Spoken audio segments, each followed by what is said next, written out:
ठीक है, last class में हमने देखा था, ये तो प्रोटीन है, wait lots of slides now, Nandini Thackeray. Last class में हमने बॉन्ड्स के बारे में पढ़ा था, यस, कुछ याद है सबको? कौन से बॉन्ड्स पढ़े थे हमने? फटाफट बताए, नहीं बताना घर जाए, चलो फटाफट बताओ, घर पे बैठे बोलना है। कौन से बॉन्ड पढ़े थे हमने? क्या हो गया, करंट स्लाइड से कर दिया। कौन से बॉन्ड पढ़े थे हमने?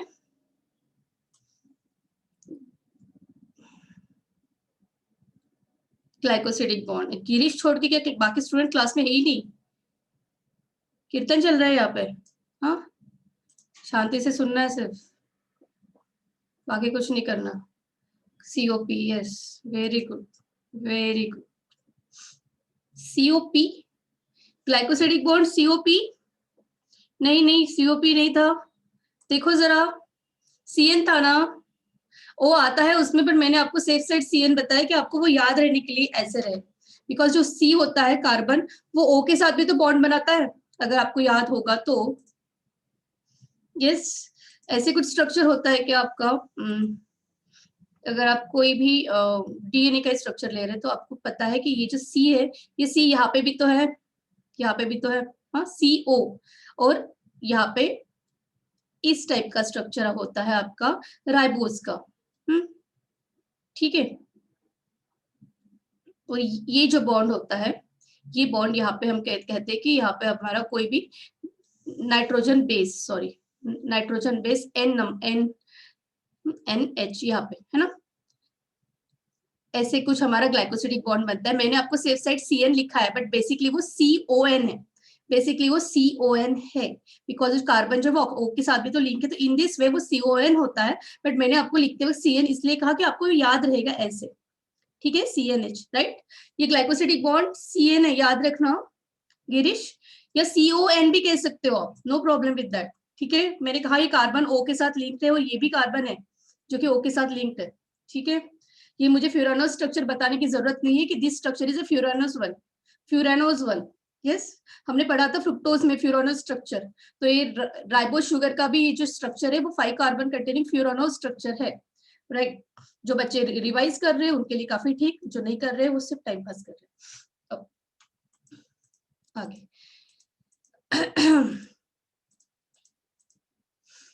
अब मुझे बताना था आपको, मैंने आपको 2 बॉन्ड्स बता दिए, आज फटाफट हो बॉन्ड तो काफी अच्छा रहेगा। मैंने आपको अभी तक 2 बॉन्ड बता दिए। मैंने आपको फर्स्ट एक बॉन्ड बताया जो कार्बन नंबर 1 से लिंक करता है nitrogen of any kind of base, of adenine, guanine, cytosine, thymine. अगर मैं DNA की बात करूँ तो, अगर मैं इसकी बात करूँ, किसकी कहते हैं इसको, RNA की, तो यूरेसिल आ जाएगा, ठीक है। ये हो गया आपका N beta glycosidic bond, right, N beta glycosidic bond, जिसमें कि कंडेंसेशन हुआ। कंडेंसेशन कैसे हुआ? जो भी आपका इस टाइप का कार्बन हैविंग OH और इस टाइप का जो भी आपका NH था, इसमें से वाटर मॉलिक्यूल रिमूव हो गए, ठीक है। इस वे में अब नहीं बताऊंगी इसको, ठीक है। कंडेंसेशन हुआ, वाटर रिलीज हुआ, राइट। यहाँ तक हो गया हमारा एक बॉन्ड। सेकेंड बॉन्ड यहाँ पे किसके साथ बनता है? सेकेंड बॉन्ड बनता है आपका C5 के साथ, C5 of ribose. This is also, Ayush, जो बच्चे बीच बीच में यानी बहुत दिनों से अब्सेंट चलते हैं और बाद में आते हैं, तो उनको कोई इसका बेनिफिट नहीं है क्लास का, ठीक है। C1 ऑफ राइबोज की बात थी ये, और ये भी C5 ऑफ राइबोज। इसका बॉन्डिंग अगर फॉस्फेट के साथ होता है H3PO4, that is phosphoric acid, that is phosphoric acid. जब ये एक दूसरे के साथ लिंक्ड होते हैं तो कुछ आयंस के फॉर्म में कन्वर्ट होता है। जब ये इसके साथ राइबोस के साथ लिंक होता है तो आपको पता है P डबल बॉन्ड O, ये O कार्बन के साथ रहेगा ऑफ C5 ऑफ राइबोस, ये O, और ऐसा कुछ स्ट्रक्चर बनता है। और मैंने कहा था आपको कि यहाँ पे जो बॉन्ड बनता है, this bond is phospho ester bond, right, phospho ester bond, ठीक, यहाँ पे मैं रुक गई थी, यहाँ पे मैं आके रुक गई थी। मैं इसको स्ट्रक्चर को थोड़ा सा सही से बता रही हूँ अभी, ठीक है। देखो, बिकॉज ये फॉस्फोएस्टर बॉन्ड समझ गए तो फॉस्फोडाइस्टर बॉन्ड भी समझ जाएगा। ये जो स्ट्रक्चर हम पढ़ रहे हैं, this structure is important for your board exam. Board exam से पूछ सकते हैं स्ट्रक्चर्स, ठीक है। और 11th क्लास का है तो आई गेस तो इस साल तो बोर्ड एग्जाम थोड़ी सिंपल वे में ही रहेगी, तो ठीक है। बट आपके नीट के पॉइंट से पढ़ो इसको, ठीक है। तो नीट के पॉइंट से तो फिर आपको तो सभी कुछ आना चाहिए, ठीक। हाँ, यहाँ पे आपका ये कार्बन नंबर 1 है, तो यहाँ पे आपका ये नाइट्रोजन लिंक हो गया, ठीक है। This is your carbon. 10 बार मुझे बताने की जरूरत नहीं कि यहाँ पे कार्बन होता है, यहाँ पे कार्बन होता है, यहाँ पे कार्बन होता है, और यहाँ पे CH2OH। और अगर मैं यहाँ पे H3PO4 को ऐड करूं, अगर मैं यहाँ पे H3PO4 को ऐड करूं बाद में, तो क्या होगा दैट वी विल सी, ठीक है। वेट, इसको बना लेती हूँ। ये जो अब तक ये जो स्ट्रक्चर है, दिस इज योर न्यूक्लियोसाइड। अभी तक फॉस्फेट आके अटैच नहीं हुआ, सिर्फ यहाँ पे हमें एक ही बॉन्ड मिल रहा है, एन बीटा ग्लाइकोसिडिक बॉन्ड, ठीक। अब मैं फॉस्फोईस्टर बॉन्ड की बात करती हूँ। इस टाइप के स्ट्रक्चर को हम फॉस्फोईस्टर कहते हैं। यहाँ पे आर भी लग सकता है, यहाँ पे आर भी लग सकता है, ठीक है, OR। बट अगर ऐसा कोई स्ट्रक्चर बने तो, अगर ऐसा कोई स्ट्रक्चर बने तो यहाँ पे फॉस्फेट लग जाए आर ना लगते हुए, this is a structure of Easter.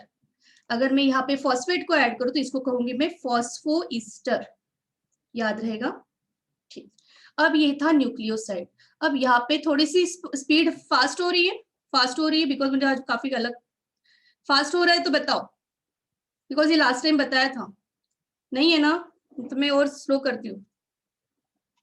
No, okay fine, ठीक। चलो अब हम, ओके ओके फाइन।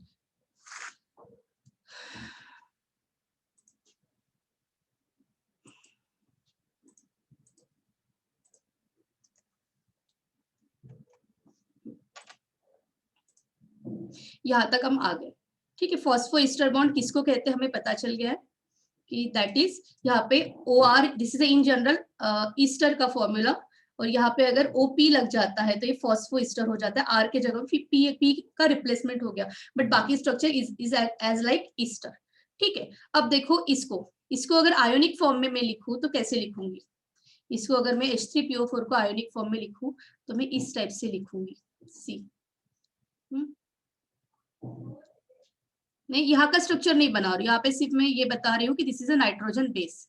आपको पता है अभी कि यहाँ पे N बीटा ग्लाइकोसिडिक बॉन्ड होता है, ठीक है। CH2O हमारा क्या था, H3PO4 था ना, ठीक है। अब देखो यहाँ पे P डबल बॉन्ड O, यहाँ पे O माइनस, और यहाँ पे आपका क्या, O माइनस।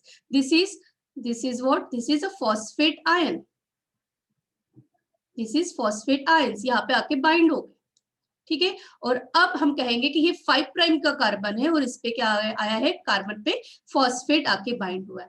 फिर आप कहोगे मैम यहाँ पे बॉन्डिंग कैसे हुई, यहाँ पे बॉन्डिंग कैसे हुई, तो देखो जरा, ये जो इनिशियली ये कैसे था, इनिशियली ये था आपका OH, इनिशियली ये क्या था आपका CH2OH। यहाँ पे हमारे पास क्या था, H3PO4, इसको H2HPO4 भी तो लिख सकती हूँ, H3PO4, ठीक है, H3PO4 था। तो ये समझ लो कि यहाँ से आपके P डबल बॉन्ड O, कितने हुए फॉस्फेट, 1 2 3 4 फॉस्फेट हुए। और यहाँ से वो वाटर मॉलिक्यूल्स को हमने क्या किया, रिमूव कर लिया। किसको रिमूव किया, वाटर मॉलिक्यूल्स को। OH गया यहाँ से OH गया, और ये जो है H, एक H यहाँ पे लगेगा और एक H यहाँ पे लगेगा, कितना H बाकी रहा, एक्स्ट्रा कितना H बच गया हमारे पास, एक H। देखो इसको मैं आयंस को मैं ऐसे भी तो लिख सकती हूँ, ऐसे भी तो मैं लिख सकती हूँ ना, इस टाइप से भी मैं लिख सकती हूँ। This is in general structure, H कितने हुए, H3, O कितने हुए, O4 फॉस्फेट, H3PO4, राइट। अब अगर ये इसके साथ बाइंड होंगे इसके साथ इसको बॉन्ड बनाना है तो कैसे बनेगा, ये हाइड्रोजन यहाँ से रिलीज, यहाँ से, और ये OH यहाँ से, अगर ये निकल जाते हैं तो क्या होगा, वाटर मॉलिक्यूल रिमूव हो जाएगा, H2O। और फाइनली अगर इनको ज्वाइन होना है, समझ लो H2O को हमने रिलीज किया, तो ये ज्वाइन कैसे होंगे, CH2, लाइक CH2, ये OH तो चला गया, ये भी चला गया, अब इसका O बाकी है, O के साथ फॉस्फेट आएगा, फॉस्फेट के साथ OH लिखो, नहीं तो O- लिखो, आयंस के फॉर्म में लिखो, एक ही बात है। OH को हम O- के फॉर्म में भी लिख सकते हैं, कोई प्रॉब्लम नहीं है। हो गया। इन दिस वे हमने क्या किया, फॉस्फोरिक आयंस को, फॉस्फोरिक एसिड को किसके साथ लिंक किया हमने, इसके साथ, कार्बन के साथ, और यहाँ पे जो बॉन्ड बनता है ये वाला bond, this is your phosphoester bond, phosphoester bond. See now back चलिए, मीन्स ये वाला बॉन्ड CH2O, यहाँ पे जो आपको ये वाला दिख रहा है कार्बन के साथ, अगर मैं CH2 को ऐसे लिखूं, हाँ ऑब्वियसली H ऐसे और ऐसे चला जाएगा ना, तो OCO, ये जो बॉन्ड बना है ये bond, this is your phosphoester bond. देखो जरा, C double bond O, H लिखो नहीं तो R लिखो, और यहाँ पे हमने OR कहा था, दिस इज अवर ईस्टर। अब मैं फॉस्फोईस्टर की बात करूं तो RH, और ये OP, देखो O और ये पूरा P हो गया, ये OP।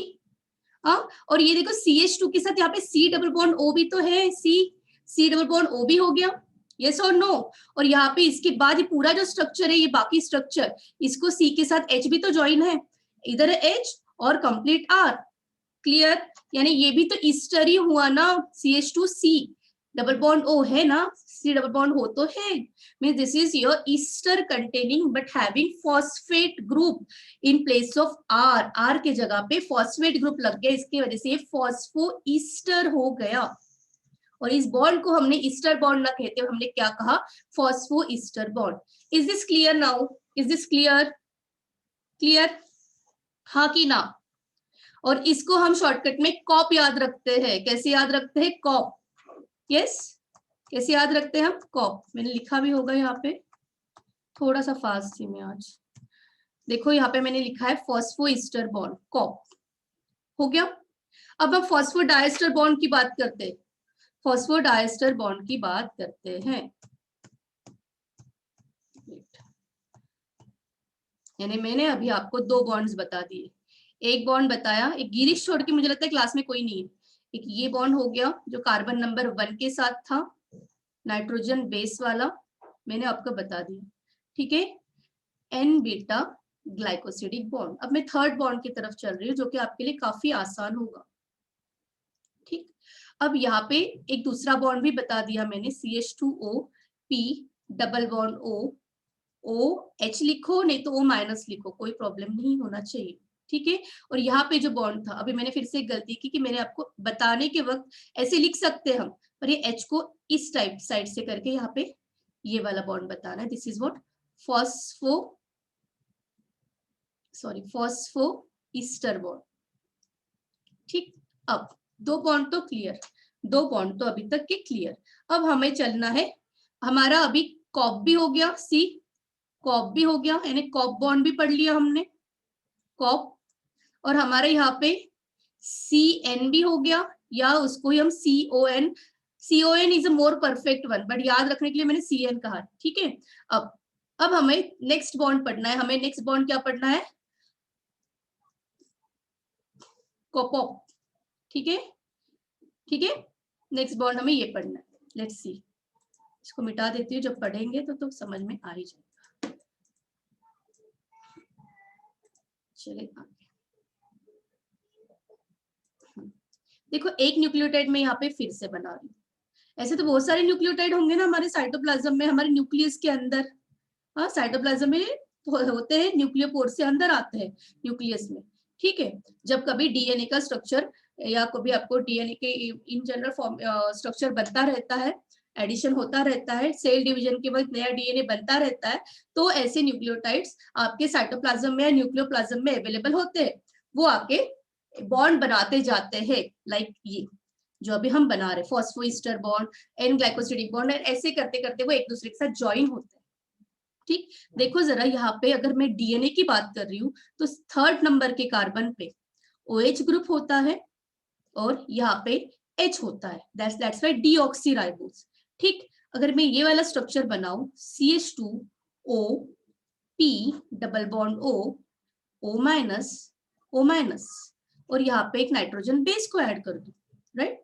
तो एक कंप्लीट न्यूक्लियोटाइड बनाने के लिए हमें क्या चाहिए, क्या चाहिए, क्या हमें तो यही चाहिए ना कि एक हमारे पास क्या होना चाहिए, नाइट्रोजन बेस होना चाहिए, एक हमारे पास राइबोज होना चाहिए और एक हमारे पास क्या होना चाहिए, फॉस्फेट होना चाहिए। This three components together form our nucleotide, that is shortcut में हम उसको NTB लिख सकते हैं। ठीक, तो एक न्यूक्लियोटाइड नंबर 2 ये हुआ, yes this is your nucleotide number 1। अब ये दो न्यूक्लियोटाइड जैसे न्यूक्लियोटाइड दूसरे न्यूक्लियोटाइड के साथ जाके बॉन्ड बनाएंगे 1 बाय 1, तो ही तो कंप्लीट एक चेन बनेगी और उस चेन को ही तो हम कहते हैं polynucleotide chain, that is a DNA1। Means ये न्यूक्लियोटाइड नंबर 1 न्यूक्लियोटाइड नंबर 2 के साथ ज्वाइन होना चाहिए, न्यूक्लियोटाइड नंबर 2 के साथ ज्वाइन होना चाहिए। तो ये कैसे होगा, कैसे होगा, देखो अब यहाँ पे O है, मींस यहाँ पे आपको पता है कि क्या होता है, ये OH होता है और यहाँ पे भी OH होता है, यू नो दैट। ठीक है, ठीक है। अब अगर मैंने इससे ये H को उड़ा दिया और अगर मैंने इसमें से OH को उड़ा दिया तो ये बॉन्ड ऐसे बन सकता है क्या, अगर मैंने इसमें से H को उड़ा दिया और OH को उड़ा दिया, मींस मैं वाटर मॉलिक्यूल को रिमूव कर सकती हूँ क्या, कर सकती हूँ ना। Means water molecule can be remove from 3 prime carbon जो फर्स्ट न्यूक्लियोटाइड का है उसमें से H निकल जाएगा और यहाँ से OH निकल जाएगा। ठीक है, तो ऐसे करके हम वाटर मॉलिक्यूल को रिमूव कर देंगे और कोई बीच में बॉन्ड बनाएंगे। सी कैसे बॉन्ड बनता है, एक बार मैं अपना दिखा देती हूँ, मैंने कैसे आपको बताया है। देखो यहाँ पे देखो, ये है कार्बन नंबर 3 ऑफ न्यूक्लियोटाइड 1 और ये है न्यूक्लियोटाइड नंबर 2 C। यहाँ पे एक H को रिमूव किया, यहाँ पे OH को किया। ठीक है, वाटर मॉलिक्यूल रिमूव करने से मतलब है हमारे पास एक O होना चाहिए कहीं से भी रहे। ठीक है, अब देखो water molecule gets remove, water molecule remove हो गए, निकल गए, रिमूव, माइनस मींस रिमूव। अब क्या होगा, ये O इस P के साथ बॉन्ड बनाएगा C, ये C, यहाँ पे O पहले जो बच गया था वो, यहाँ पे P, यहाँ पे O, P और यहाँ पे O, राइट राइट। और यहाँ पे मैंने एक चीज भूल गई, ये वाली। ठीक, ऐसे बन जाता है बॉन्ड, यानी यहाँ पे CO, क्योंकि ये O बच गया था, ये O कहाँ पे जाके लिंक हो गया, P के साथ, ये P के साथ जाके लिंक हो गया। देखो यहाँ पे OH उड़ा दिया तो ये P के साथ जाके लिंक हो गया। ठीक है, P डबल बॉन्ड O और P के पास जो बाकी बच गया था, यहाँ पे भी OH आएगा।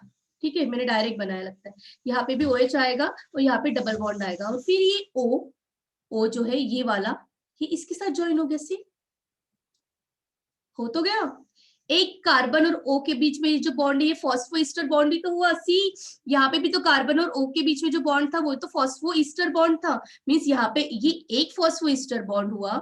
अगर यहाँ पे देखोगे तो कार्बन और O के बीच में यहाँ पे भी तो एक फॉस्फोइस्टर बॉन्ड हुआ, बिकॉज यहाँ पे फॉस्फेट है, यहाँ पे फॉस्फेट है। CH2 C double bond O के साथ P, इसको भी O के साथ क्या मिल रहा है, P कॉमन है, इसलिए फॉस्फोइस्टर बॉन्ड ये और फॉस्फोइस्टर बॉन्ड ये यहाँ पे और यहाँ पे, that together called as phosphodiester bond.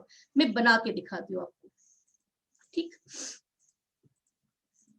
हम देखो यहाँ तक तो मैंने आपको 2 न्यूक्लियोटाइड बता दिया, अब मैं डायरेक्ट बनाने की बात करती हूँ। इसको डिस्कार्ड कर देती हूँ, तो ऐसे ही रह जाएगा स्लाइड्स में।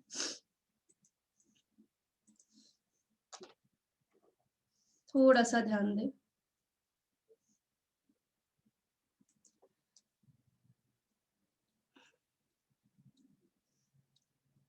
जी, जहां पे मुझे बॉन्ड बनाना है सिर्फ उसको ही हाईलाइट कर रही हूँ। This is carbon number 3 prime लिखूंगी। ठीक है, इसके पास OH है।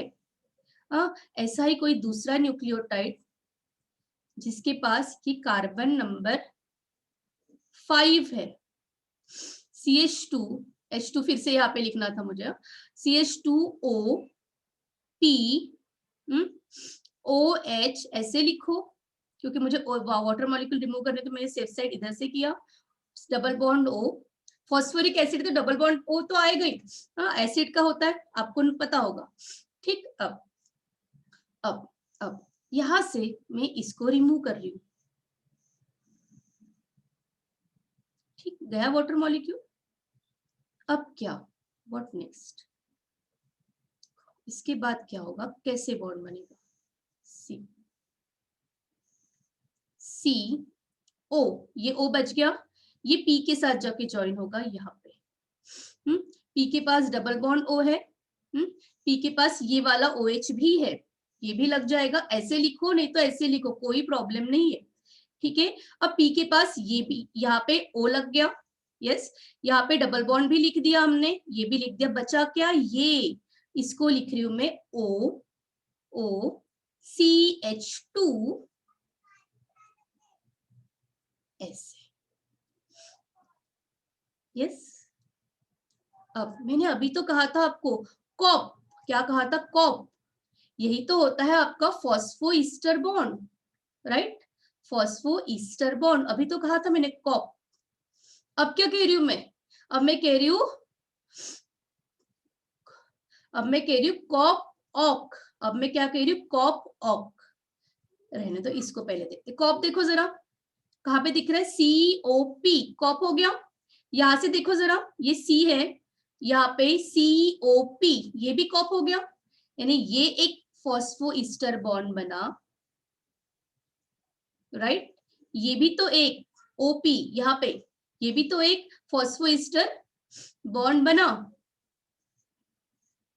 कितने बने फॉस्फो ईस्टर बॉन्ड, 2 बने ना, तो क्या मैं इसको फॉस्फो डाइस्टर बॉन्ड लिख सकती हूँ ना, we can say that this is a phosphodiester bond, यहाँ पे लिख रही हूँ, we can say that this is a phosphodiester bond, right, but इसको अभी हमें पोलैरिटी भी देनी है, देखो ये कौन सा कार्बन नंबर था जिसके पास बॉन्ड बना है, ये कार्बन नंबर 3, ये कौन सा कार्बन नंबर था, देखो जरा, this is carbon number 1 2 3 4 and this is carbon number 5, right, तो ये बॉन्ड का नाम क्या होगा, 3 prime to 5 prime phosphodiester bond, 3 prime to 5 prime phosphodiester bond, और शॉर्टकट में मैंने आपको बताया है कॉप-ऑक, कॉप-ऑक, देखो ऑनलाइन है क्या, ये तेरे कॉन्फ्रेंस पर, किसका माइक ऑन है, देखो जरा, COP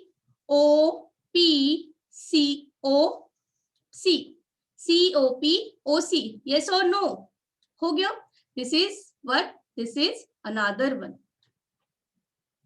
क्लियर, ये है आपका एक nucleotide, what ever one nucleotide number 1 and another nucleotide number 2, दो एक दूसरे के साथ कैसे ज्वाइन होते हैं, ऐसे ही तो नेक्स्ट न्यूक्लियोटाइड पे ज्वाइन होंगे, 1 बाय 1, एक के नीचे एक, और ऐसे आपकी पॉलीन्यूक्लियोटाइड की चेन बनेगी, और ऐसे आपकी पॉलीन्यूक्लियोटाइड की एवरी टाइम यहाँ पे आपकी पॉलीन्यूक्लियोटाइड की ऐसे ही तो चेन बनेगी, बीच में फॉस्फेट आता जाएगा, मैं हर बार लिंक नहीं कर रही हूँ, ठीक है, बीच में फॉस्फेट आता जाएगा, और ऐसे ही बीच बीच में जो लिंक कर रहा है वो बॉन्ड कौन सा है, फॉस्फोडाइस्टर बॉन्ड, जो एक न्यूक्लियोटाइड को दूसरे न्यूक्लियोटाइड के बीच में लिंक कर रहा है, this is a very important bond, and polarity is 3 prime to 5 prime, यहाँ पे फॉस्फेट होता है जो कि सबसे पहला होता है CH2OP, yes, this is 5 prime, तो शुरुआत कहां से हुई, 5 प्राइम कार्बन हैविंग फॉस्फेट, तो हम इसको ऐसे लिख सकते हैं,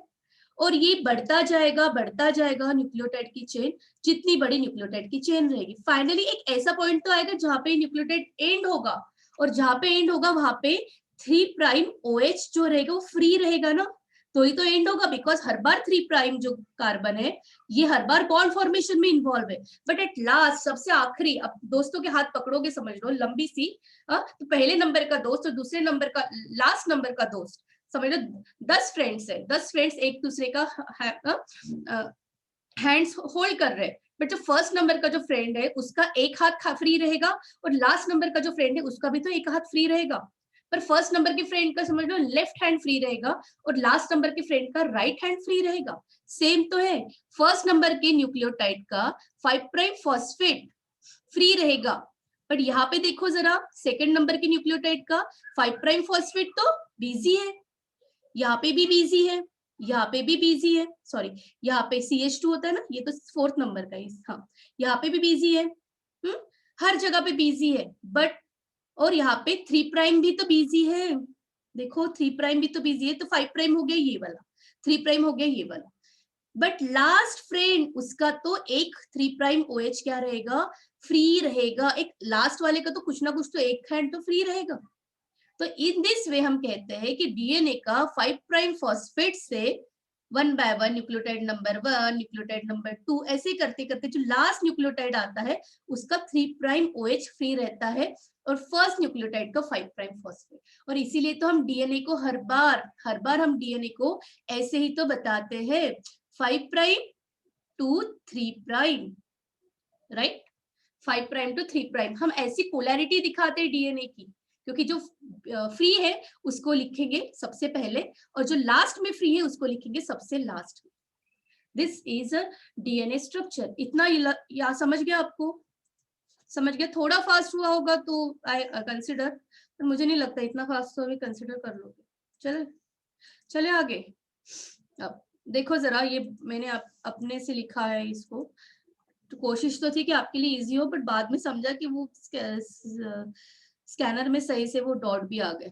ठीक है, देखो बट आप इसको कंसिडर कर सकते हो खुद के लिए। देखो यहाँ पे भी मैंने बॉन्ड बता दिया है आपको, यहाँ पे भी मैंने बॉन्ड बताया, सिर्फ एक गलती यहाँ पे ये है कि यहाँ पे मैंने ऐसे नहीं लिखा, वो तो मैंने इसलिए कि मुझे इसको फोकस करना था, इसको और मुझे इसको फोकस करना था। ठीक, यानी अभी तक हमने 3 बॉन्ड पढ़े, 3 बॉन्ड इन्वॉल्व रहते हैं कोई भी डीएनए के चेन को बनाने में। पहले जो 2 बॉन्ड होते हैं वो इंटरनल होते हैं, इंटरनल मींस व्हाट, एक न्यूक्लियोटाइड बनाने में ही इन्वॉल्व होते हैं, न्यूक्लियोटाइड फॉर्मेशन में। पहले तो नाइट्रोजन बेस जाके ज्वाइन होगा, बाद में फॉस्फेट जाके ज्वाइन होगा इसमें, पर जो लास्ट का हमारा इंपॉर्टेंट बॉन्ड है that is 3 prime to 5 prime, वो एक न्यूक्लियोटाइड को दूसरे न्यूक्लियोटाइड के साथ, दूसरे को तीसरे के साथ ज्वाइन करने में, ब्रिज बनाने में इन्वॉल्व है। This is a very important one. अगर ये बॉन्ड फॉर्मेशन नहीं होता है तो आपका न्यूक्लियोटाइड की चेन एक्सटेंड नहीं हो पाएगी। एक न्यूक्लियोटाइड तो बन जाएगा बट न्यूक्लियोटाइड की चेन एक्सटेंड नहीं हो पाएगी। ठीक है, और बहुत ज्यादा न्यूक्लियोटाइड अगर एक दूसरे के साथ ज्वाइन हुए ही नहीं तो हम उसको डीएनए थोड़ा ना कहेंगे। What is DNA? Basically this is poly nucleotide chain, उसी को तो कहते हैं हम डीएनए। वो तो एक सिंगल न्यूक्लियोटाइड बन जाएगा अगर आपका 3 prime to 5 prime phosphodiester bond बना नहीं तो। अब यहाँ पे देखो, मैंने आपको एक कंसेप्ट तो मैंने आपको बता दिया कि कोई भी डीएनए लिखने का तरीका होता है 5 प्राइम टू 3 प्राइम OH। ठीक, बीच बीच में न्यूक्लियोटाइड नंबर 1, 2, 3 ऐसे एक दूसरे के साथ ज्वाइन है, सभी उनके 5 प्राइम और 3 प्राइम जो भी है कार्बन वो बिजी है, सिर्फ पहले वाले का एक हाथ फ्री है और आखिरी वाले का एक हाथ फ्री है, वो भी अलग अलग हाथ, एक का लेफ्ट है और एक का राइट है। मैं आपके दोस्तों के हिसाब से बता रही हूँ, एक का 5 प्राइम OH फॉस्फेट है और एक का 3 प्राइम OH है। बट आपको पता ना हो, बट ये जो डीएनए होता है हर बार ये डबल स्ट्रैंडेड होता है, राइट, डबल स्ट्रैंडेड होता है, हमारा डीएनए डबल स्ट्रैंडेड होता है। बिकॉज सिंगल स्ट्रैंडेड डीएनए से डबल स्ट्रैंडेड के जो इंटरेक्शन होता है, dipole dipole interaction, hydrophobic interaction, जो भी बहुत सारे इंटरेक्शंस एक डीएनए दूसरे डीएनए के साथ जब अटैच्ड होता है तो इनके बीच में बहुत अच्छी अच्छी हाइड्रोजन बॉन्डिंग्स रहती है, बीच में डाइपोल डाइपोल इंटरेक्शन रहता है, वैन डर वाल्स इंटरेक्शन रहता है, जिसकी वजह से उस डीएनए की स्टेबिलिटी इंक्रीज होती है। और ये डीएनए की स्टेबिलिटी कब इंक्रीज होती है? जब वो कॉम्प्लीमेंटेरिटी दिखाता है, एंड सेकेंडली जब वो एंटी पैरेलल नेचर शो करता है, यानी एक डीएनए एक इसे सीधा सीधा डीएनए हो, उससे अच्छा अगर वो प्रॉपरली दूसरे के साथ बाइंड हो तो वो ज्यादा स्टेबल रहेगा ना, ज्यादा स्टेबल रहेगा ना। अगर आप खुले ऐसे ही घूम रहे हो, आपके दोनों हाथ फ्री है, कोई दोस्त ने आपको आके अच्छे से बाइंड कर दिया दोनों हाथ, आप क्या हो गए, एकदम फिक्स हो गए, स्टेबल हो गए। हाथ छुड़ाने की कोशिश बट छुड़ा नहीं पा रहे क्योंकि आप स्टेबल हो, बिकॉज अच्छे से होल्ड करके रखा है। वैसे ही हमारा डीएनए भी है, डबल स्ट्रैंडेड डीएनए होता है, उसके बीच में बहुत अच्छी बॉन्डिंग होती है जिसकी वजह से दोनों स्ट्रैंड एक दूसरे से ज्वाइन होते हैं। और ये जो डाइपोल डाइपोल इंटरेक्शन है, वॉन्डरवॉल्स इंटरेक्शन है, लिख देती हूँ इसको, ज्यादा डिटेल में आपको केमिस्ट्री बेस पे नहीं जाना है, जाएंगे तो फिर समझ लो नीट का पेपर बायो के लेवल पे नहीं सॉल्व कर पाओगे। ठीक है, van der Waals interaction, dipole dipole interaction, और सेकेंड हाइड्रोजन बॉन्डिंग, जो कि आपको बहुत अच्छे से पता चल जाएगा बिकॉज देखेंगे। तो ये सभी इंटरेक्शंस कब बहुत अच्छे से डील करती है, जब उनका नेचर एंटी पैरेलल होता है, तब वो प्रॉपरली एक दूसरे से प्रॉपरली अलाइंड होती है अच्छे से। ठीक है, इसीलिए डीएनए का स्ट्रक्चर एंटी पैरेलल और कॉम्प्लीमेंट्री होता है। कॉम्प्लीमेंट्री यानी क्या, that we will see. Means अगर इसका एक 5 प्राइम फॉस्फेट है तो इसका आखिरी का एंड 3 प्राइम OH रहेगा। देखो ना, 5 प्राइम फॉस्फेट, एक ऐसे करके फाइनली यही तो उसका आखिरी एंड हुआ। और इसका एंड 3 प्राइम OH और 5 प्राइम फॉस्फेट रहेगा, यानी उल्टे चलेंगे, ये एंटी पैरेलल चलेंगे और कॉम्प्लीमेंटेरिटी दिखाएंगे। मींस व्हाट, एक ही पेयरिंग आगे एक के साथ नहीं होगी, कोई उसका कॉम्प्लीमेंट्री फ्रेंड जो कि उसके साथ काफी अच्छा बॉन्ड बनाने में क्या है, बहुत ज्यादा सक्षम है, कैपेबल है, उसके साथ ही वो बॉन्ड बना सकता है। अगर मैं डीएनए की बात करूं तो, अगर मैं आरएनए की बात करूं तो वो यूरासिल के साथ बना सकता है। ठीक है, डबल स्ट्रैंडेड आरएनए भी होते हैं, but in general single stranded होता है। Double stranded RNA single stranded ही जनरली होते हैं, बट फिर भी वो बॉन्ड बना सकते हैं, वो बात की बात है। ठीक है, अब जी पेयर विथ सी, ये कॉम्प्लीमेंट्री है, यानी एक दूसरे से पूरक है। ऐसे कहते हैं हिंदी में, मराठी मध्ये काय म्हणतात माहित नाही, एक दूसरेला पूरक मीन्स व्हाट, कि इनके बीच में बॉन्डिंग अच्छे से हो सकती है। दैट इज ऑल्सो, कैसे होती है क्या होती है वो देखेंगे हम, बट इसको कहते हैं कॉम्प्लीमेंट्री नेचर। मीन्स अगर एक यहाँ पे है तो उसका फ्रेंड अगर टी रहेगा यहाँ पे तो ही इनके बीच में बॉन्डिंग होगी, जी है तो उसका फ्रेंड सी रहेगा तो ही बॉन्डिंग होगी। This is a complementary nature. और देखो जरा, मीन्स प्यूरिन की पेयरिंग किसके साथ हो रही है, पिरिमिडिन के साथ। पिरिमिडिन की पेयरिंग प्यूरिन के साथ, मीन्स एक प्यूरिन और एक पिरिमिडिन हर बार होना नेसेसरी है। देखो, जी प्यूरिन है, सी पिरिमिडिन है, ए प्यूरिन है, टी पिरिमिडिन है। ठीक है, नेचर एंटी पैरेलल कॉम्प्लीमेंट्री, जिसकी वजह से उनकी स्टेबिलिटी अच्छी रहती है डबल स्ट्रैंडेड डीएनए की, एक स्टेबिलिटी अच्छी रखने का रीजन। ठीक है, why they show complementary nature, why they show anti-parallel nature, because to fulfill the stability, maximum stability को अटेंड करने के लिए। ठीक, अब देखो यहाँ पे ये एक न्यूक्लियोटाइड है, ये तो हमें पता है, ये भी हमें पता है अभी। और यहाँ पे एडिनिन लगा है, this is what, nitrogen base, you know. यहाँ पे भी तो ग्लाइकोसिडिक बॉन्ड है, N beta glycosidic bond, right. हमें तो इतने बॉन्ड पता चल गए अभी। ओके, अब इसका ये 5 प्राइम फॉस्फेट है, 5 प्राइम फॉस्फेट, ठीक है, और इसका ये 3 प्राइम OH है, मींस ये ऐसे चल रहा है। ठीक है, ये 5 प्राइम फॉस्फेट है इसका, और ये इसका 3 प्राइम OH है। दूसरा दोस्त देखो जरा, इसका ये 3 प्राइम OH है और ये 5 प्राइम फॉस्फेट है, सी 3 प्राइम OH है और ये उसका 5 प्राइम फॉस्फेट है। ठीक है, 5 प्राइम फॉस्फेट है, उल्टे जा रहे हैं, एक 5 प्राइम टू 3 प्राइम है, देखो, और दूसरा भी 5 प्राइम टू 3 प्राइम, बट उल्टा ऐसे, एंटी पैरेलल ऐसे। ठीक है, ठीक, अब देखो एडिनिन और ये थाइमिन हो गया, यानी इनका स्ट्रक्चर भी ऐसे ही है, देखो उल्टा स्ट्रक्चर है। ठीक है, हर बार याद इतना रखना कि जो नाइट्रोजन बेस होते हैं वो इंटरनल होते हैं, इंटीरियर होते हैं, इंटीरियर अंदर के साइड में होते। कोई एक ऐसे चल रहा है, दूसरा ऐसे चल रहा है, तो ये अंदर के साइड में नाइट्रोजन बेस होंगे, एडेनिन, गुआनिन, ऑल दिस। तो फिर मैम ये क्या है, ये तो हमारा बैकबोन है। What is this? This is our backbone. तो मैम किससे बना? आप मुझे बताएं किससे बना? ये बना आपके शुगर से, see this is our sugar, और ये बना आपके फॉस्फेट से, see this is a phosphate. यानी आपका जो बैकबोन बनता है डीएनए का, वो शुगर और फॉस्फेट से बनता है। ये है दो, ये बैकबोन है, this is a backbone. You know sugar is a quite hard and strong, strength काफी अच्छी होती है शुगर की वजह से। तो शुगर ऐसे, यहाँ पे शुगर रहेगा, समझ लो, फॉस्फेट रहेगा, शुगर रहेगा, फॉस्फेट रहेगा, एक बैकबोन बनाएंगे, और बीच बीच में क्या आएगा? आपके नाइट्रोजन बेस आएंगे। यहाँ पे फॉस्फेट, यहाँ पे शुगर, यहाँ पे फॉस्फेट, यहाँ पे शुगर, ऐसे कुछ, ठीक है। ऐसे आपके नाइट्रोजन बेस बीच बीच में आए, इंटीरियर होते हैं। मींस अगर किसी ने आपको क्वेश्चन पूछा which components of the DNA involve in formation of backbone, backbone कौन बनाता है? तो बनाता है sugar plus phosphate, which is involve in hydrogen bonding, वो होते हैं आपके adenine guanine, that is present interior, अंदर की तरफ होते हैं, अंदर की तरफ प्रोट्रूडिंग होते हैं, बाहर की तरफ नहीं होते। यानी ये आपका इस ऐसा स्ट्रक्चर, ये ऐसा है, और ये आपके अंदर की नाइट्रोजन बेस है, समझ रहे हो? ये ऐसा, दिस इज योर बैकबोन। ये आपका बैकबोन बना, ये वाला, ये वाला फॉस्फेट्स, और ये अंदर की तरफ है आपके नाइट्रोजन बेस। क्लियर? चलिए इसको मिटा दे, हमारे हाथ में।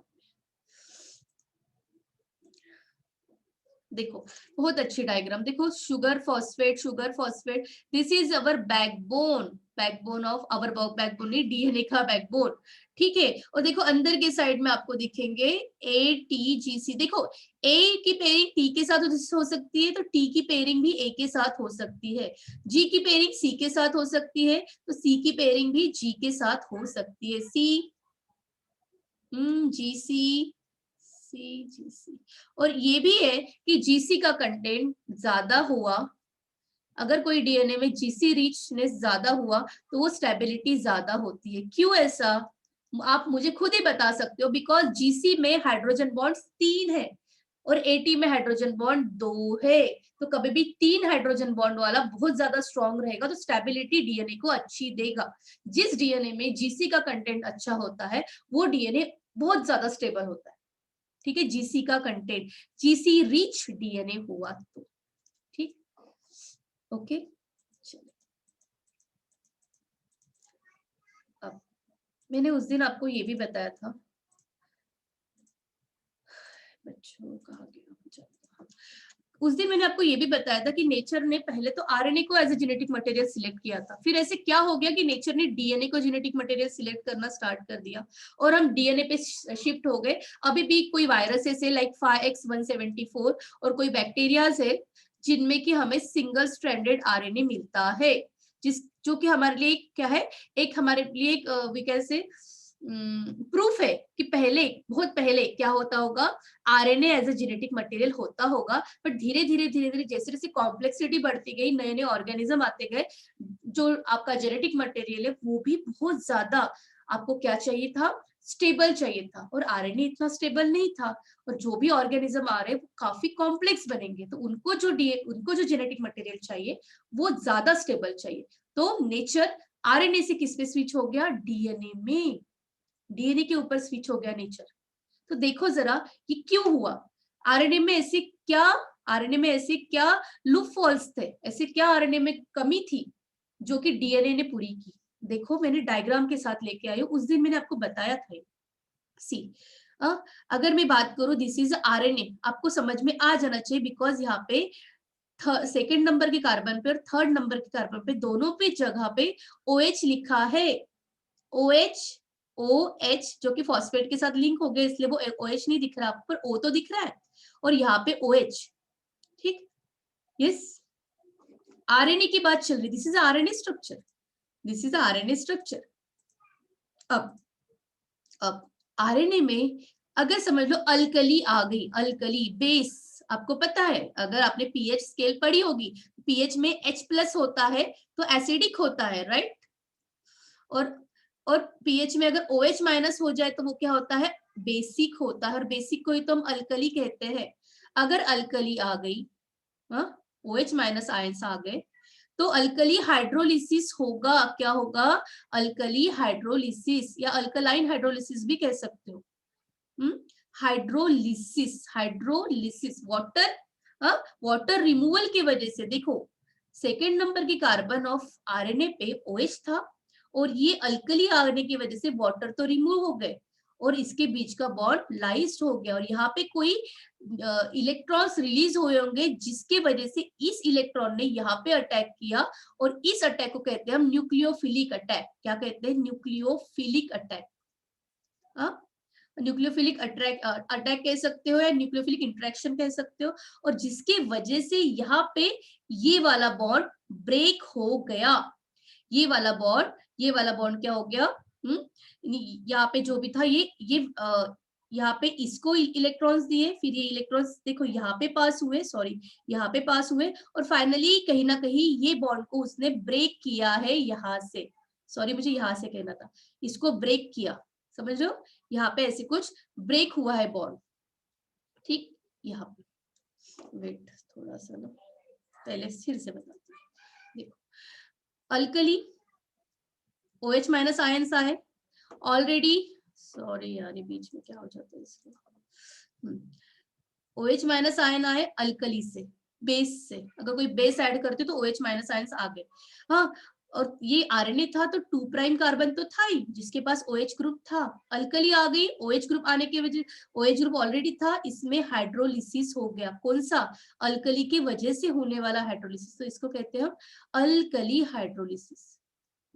और इसकी वजह से कोई जो इलेक्ट्रॉन्स रिलीज हो गए वो यहाँ पे ट्रेवल हुए, इसको अनस्टेबल किया, इसने आगे वाले को दिया, इसने आगे वाले को दिया और ऐसे करते करते अनस्टेबिलिटी आ गई और इसके वजह से यहाँ से बॉन्ड ब्रेक हो गया, ये बॉन्ड जो था उनके बीच में वो ब्रेक हो गया और बॉन्ड ब्रेक होने की वजह से ये न्यूक्लियोटाइड अलग हो गया, और ये न्यूक्लियोटाइड अलग हो गया, देखो, और ये जो PO था इसके पास एक O तो कम था, तो ये अपने दोस्त को ढूंढ रहे, where is my O, where is my, उसको ये O खाली मिल गया, ये वाला, ये तो खाली था ना, जिसने सभी कांड किए थे, सब कुछ के लिए यही तो रिस्पॉन्सिबल था, ये O जाके फॉस्फेट के साथ बॉन्ड बना देता है इस टाइप का। अब बताना जरा, ये न्यूक्लियोटाइड दूसरे के साथ ज्वाइन हो पाए, नहीं, और ये आरएनए का स्ट्रक्चर स्टेबल हो पाएगा, नहीं, अगर अल्कली डाल देते हो तो आरएनए तो गया, अल्कली डाल देते हो, अल्कलाइन पीएच हो गई आपके बॉडी में तो आरएनए तो गया, यानी इतना अनस्टेबल जेनेटिक मटेरियल, क्या खाक हमें हेल्प कर पाएगा?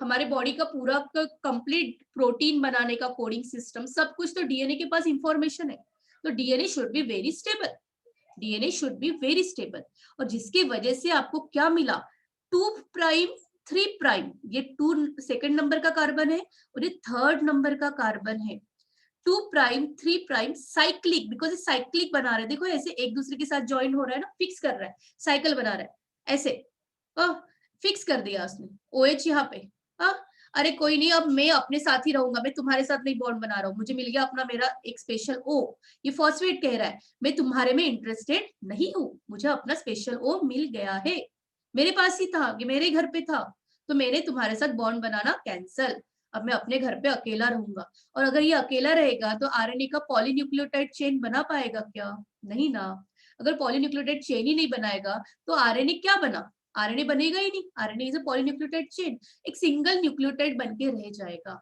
जो कि हमारा जेनेटिक मटेरियल का कंसेप्ट, जेनेटिक मटेरियल की जो भी हमारी रिक्वायरमेंट है उसको फुलफिल नहीं कर सकता। 2 prime 3 prime cyclic monophosphate, because ये फॉस्फेट तो एक है ना, यहाँ पे मोनोफॉस्फेट डेरिवेटिव बनाया, इसको सिर्फ कंसिडर कर रही हूँ, तो बोलोगे मैम यहाँ पे भी तो फॉस्फेट है, इसको मोनोफॉस्फेट डेरिवेटिव बनाया, ठीक है, ऐसा कोई मिक्सचर बनता है, ठीक, आपको याद रहना चाहिए, जिसकी वजह से आपका आरएनए क्या हो जाता है, शॉर्टन हो जाता है, दिस इज एबनॉर्मेलिटी आ सकती है, आप सर्वाइव ही नहीं कर पाओगे, इसके वजह से आरएनए लेस स्टेबल है, बिकॉज इसमें न्यूक्लियोफिलिक इंटरेक्शन होता है, जिसके वजह से आपका आरएनए का स्ट्रक्चर बहुत हाईली अनस्टेबल रह जाता है, और डीएनए में ऐसी बात ही नहीं आती, क्यों नहीं आती, डीएनए ने पंगा ही रखा ही नहीं, डीएनए कह रहा है कि नहीं, जितनी जरूरत है उतना ही रखेंगे OH को, डीएनए कह रहा है मैं अपना एक O को, इस O को डीएनए ने जो मेन कल्प्रिट था इसको ही उड़ा दिया, अपना H ही रखा, खाली एक सिंपल, ज्यादा टेंशन की काम ही नहीं, OH रखा। इसको फॉस्फेट को आगे बॉन्ड बनाने के लिए यही OH मिल रहा है, दूसरा यहाँ पे कोई इन्वॉल्व नहीं है, तो डीएनए का स्ट्रक्चर हर बार स्टेबल रहेगा। डीएनए में कभी भी 2 prime 3 prime cyclic monophosphate derivative नहीं बनेगा, किसमें? डीएनए में। इसीलिए डीएनए क्या है, बहुत ज्यादा स्टेबल है। अल्कली के प्रेजेंस में भी, अल्कली कितना भी डाल दो ना, डालते रहो तुम अल्कली, क्या प्रॉब्लम है मुझे? डालते रहो तुम अल्कली, मुझे कोई प्रॉब्लम नहीं, क्योंकि मेरे पास ये वाला इतना हाई एनर्जी बॉन्ड तो OH का बीच में नहीं है, तो मैं ना आगे वाले को किसी को डिस्टर्ब करूंगा, ना मैं किसी को दूसरे को।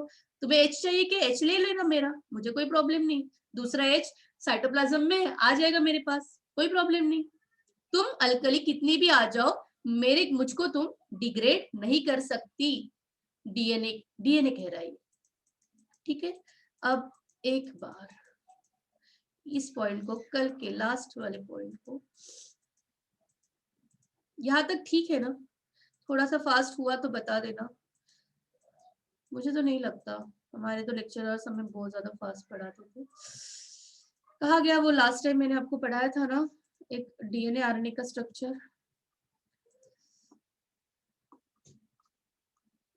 देखो ये वाला क्या लिखा था मैंने इसमें कि देखो डीएनए कभी भी अल्कली आए अल्कली जाए, उसको कोई भी प्रॉब्लम नहीं, वो रेजिस्टेंट है। और बेचारा आरएनए बहुत ज्यादा ससेप्टिबल है, अल्कली आ गई इसका काम बिगड़ गया, इसने 2 प्राइम 3 प्राइम और साइक्लिक मोनोफॉस्फेट डेरिवेटिव बनाना स्टार्ट कर दिया, और आरएनए को बीच बीच में तोड़ना स्टार्ट कर दिया, न्यूक्लियोटाइड टूटते जाएंगे, आरएनए का स्ट्रक्चर डिस्टर्ब हो जाएगा। सिंपल, आगे चलूं? नहीं बताना है, नहीं आंसर करना है, टीचर इतना बोल रही है, आगे चलूं या ना चलूं?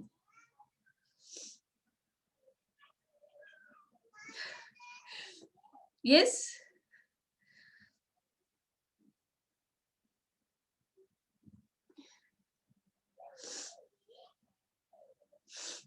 चलो, तुम लोग जब तक ऐसे नहीं कहोगे मैं कुछ में नहीं जाने वाली, आगे क्लास को बंद कर देती, मुझे कोई प्रॉब्लम नहीं। गिरीश छोड़ के क्लास में कोई नहीं है क्या? हाँ, बाकी सब क्या कर रहे हैं, मजे कर रहे हैं? दिव्या और कोई? यहाँ तक आ गए हम। चलो अब चलते हैं हमारे वॉटसन एंड क्रिक भाई पे, क्या कहता है ये, क्या कहना चाहता है? बहुत कुछ कहना चाहता है, बहुत कुछ कहना चाहता है, और हर पॉइंट को बहुत ज्यादा ही अपने में अच्छा पॉइंट लेके आता है, ठीक है। हर पॉइंट को याद रखो, एवरी पॉइंट, ठीक। देखो हर point, DNA is a macromolecule, बड़ा सा एक मैक्रोमोलिक्यूल है, मॉलिक्यूलर सब्सटेंस है, मैक्रोमोलिक्यूलर। फॉस्फेट है, राइबोज शुगर है, डीऑक्सीराइबोज शुगर, सॉरी डीएनए तो डीऑक्सीराइबोज शुगर है, नाइट्रोजन बेस है, और एक दूसरे के साथ लिंक होके बहुत बड़ा एक मैक्रोमोलिक्यूल बना रहे हैं। कौन? डीएनए। कौन? डीएनए, ठीक है। अब ये तो पॉइंट सिंपल सा। डीएनए एक डबल स्ट्रैंडेड स्ट्रक्चर है जिसके पास 2 स्ट्रैंड्स है जो कि कॉइल्ड है अराउंड ईच अदर। बहुत सारे पॉइंट मैंने आपको ऑलरेडी पढ़ा दिए, that form a double helix, हमें पता है। और डीएनए डुप्लेक्स कोई कॉइल ऑफ लाइफ भी कहते हैं, ऐसी कोई कॉइल है। कॉइल कौन सी? कॉइल मीन्स ऐसे कॉइल्ड स्ट्रक्चर, कॉइल मीन्स कोई मॉस्किटो वाली कॉइल नहीं, ठीक है, कॉइल्ड स्ट्रक्चर, ऐसे हेलिकल स्ट्रक्चर से फिक्स स्ट्रक्चर, ठीक, कॉइल ऑफ लाइफ। हाँ, अब देखो हमारा थोड़ा सा कंसेप्ट पे ध्यान देना, ये है हमारा सेल जिसपे हमने कोड ना जाने कितने महीने बात की, ठीक है। ये है हमारा न्यूक्लियस, राइट, ये है हमारे nuclear pore, right, nuclear pore जिसके अंदर है, देखो केस के अंदर केस और एक सेफ केस, कौन सी? हमारे न्यूक्लियस, उसके अंदर हमारा जेनेटिक मटेरियल अच्छे से कन्फाइंड है, इतना सेफ केस में रखता है हमारा गॉड, अवर नेचर, डीएनए को, क्योंकि डीएनए बहुत इंपॉर्टेंट कोड कंटेनिंग, हमारे बॉडी की पूरी इंफॉर्मेशन उसके पास है, कब कौन सा प्रोटीन कहाँ बनाना है, कब कौन सा हार्मोन चाहिए, कब एंजाइम चाहिए, सब कुछ, वो नहीं तो हम नहीं, ठीक। अब सेल के अंदर न्यूक्लियस और 23 पेयर्स ऑफ क्रोमोसोम में हमें पता है, उसमें से एक क्रोमोसोम की बात कर रही हूं मैं, सी, ठीक है। ये क्रोमोसोम इज व्हाट? डीएनए, ऐसा कोई डीएनए और उसके सराउंडिंग में रहने वाले histone protein, along with non histone protein. भूल तो नहीं गए होंगे आई गेस आप लोग इतना, ठीक है। एक दूसरे से इंटरलिंक ही चलेगा सब कुछ, आगे भी इसके बाद भी चलते रहेगा। इसीलिए मैं हर कोई चीज को बहुत डिटेल लेके जाती हूँ, मुझे टाइम बहुत लगता है, बट मैं इसीलिए डिटेल लेके जाती हूँ कि मुझे आगे तकलीफ ना हो और आपको भी नहीं। ये है क्रोमोसोम। अगर क्रोमोसोम को और बारीक से देखा तो हमें ऐसा कोई स्ट्रक्चर मिलता है। अभी तो देखा हमने sugar phosphate, sugar phosphate, what is this? This is just a adenine, thymine, guanine, cytosine. ऐसे ही कोई स्ट्रक्चर यहाँ पे अंदर की तरफ है, इंटीरियर पोजीशन में नाइट्रोजन बेस अटैच्ड है। ये हमारा डीएनए, और इसके सराउंडिंग में कोई हिस्टोन प्रोटीन्स भी होंगे जो कि अभी मैं बताने में इंटरेस्टेड नहीं हूँ, क्योंकि यहाँ पे उसका कोई रोल नहीं है। अभी हमें डीएनए पे फोकस करना है, ठीक। इस माइंड कहाँ पे कौन सी चीज चल रही है आई गेस पता होगा। ये स्ट्रक्चर कैसे चल रहा है ये भी पता होगा। कोई ये 5 प्राइम होगा इसका, अगर सबसे फर्स्ट नंबर का यानी शुरुआत तो इसकी समझ लो बहुत पहले से हुई है, तो समझ लो कोई 5 प्राइम फॉस्फेट होगा, बहुत एंड में 3 प्राइम ओएच होगा, यहाँ से कोई 5 प्राइम फॉस्फेट होगा, इसका बहुत एंड में क्या होगा उसका, ऐसे कोई 3 प्राइम ओएच होगा। याद रहेगा? ऐसा कोई हमारा डीएनए। हर कोई पॉइंट को ध्यान से, there are 2 minor groups found in DNA, namely major and minor. इसको रखो होल्ड पे। अब बैकबोन ऑफ हेलिक्स, जो भी डीएनए का जो हेलिक्स है बैकबोन, वो किससे बनता है? वो बनता है शुगर से और वो बनता है फॉस्फेट से। अभी तो बताया मैंने, देखो शुगर फॉस्फेट यही तो बैकबोन है, स्ट्रेंथ प्रोवाइडिंग, स्ट्रॉन्ग कोई चीज, ठीक है। और इंटीरियर साइड में है हमारे नाइट्रोजन बेस, जो कि एक शुगर को, हमें तो पता है मैम, आपने तो बताया था, कार्बन नंबर 1 से तो नाइट्रोजन बेस अटैच होता है। मींस नाइट्रोजन बेस कोई डीऑक्सीराइबोज शुगर के साथ ही तो अटैच हो रहा है। एवरी टाइम शुगर के साथ फॉस्फेट अटैच हो रहा है, सॉरी शुगर के साथ नाइट्रोजन बेस अटैच हो रहा है, और शुगर के साथ ही तो फॉस्फेट भी अटैच हो रहा है। शुगर सबसे बीच में, अल्दो डीएनए पढ़ रहे हैं बट डीएनए में भी शुगर आया, कार्बोहाइड्रेट आया, 5 कार्बन कंटेनिंग आया, ठीक। ये पॉइंट बहुत ही सिंपल आपके लिए। दो nucleotide strands are held together by unstable hydrogen bonds. फिर मैम अनस्टेबल आ गया, यस। अगर कोई हाइड्रोजन बॉन्ड को तोड़ने वाला, मैंने कभी कहा था ना आपको, जीसी रीच जो सीक्वेंस होता है वो हाईली स्टेबिलिटी लाता है, but eighty reach sequence, GC reach sequence से, जीसी बॉन्ड से अगर कंपेयर करें तो एटी बेचारा थोड़ा सा लूज है। क्या है? लूज है।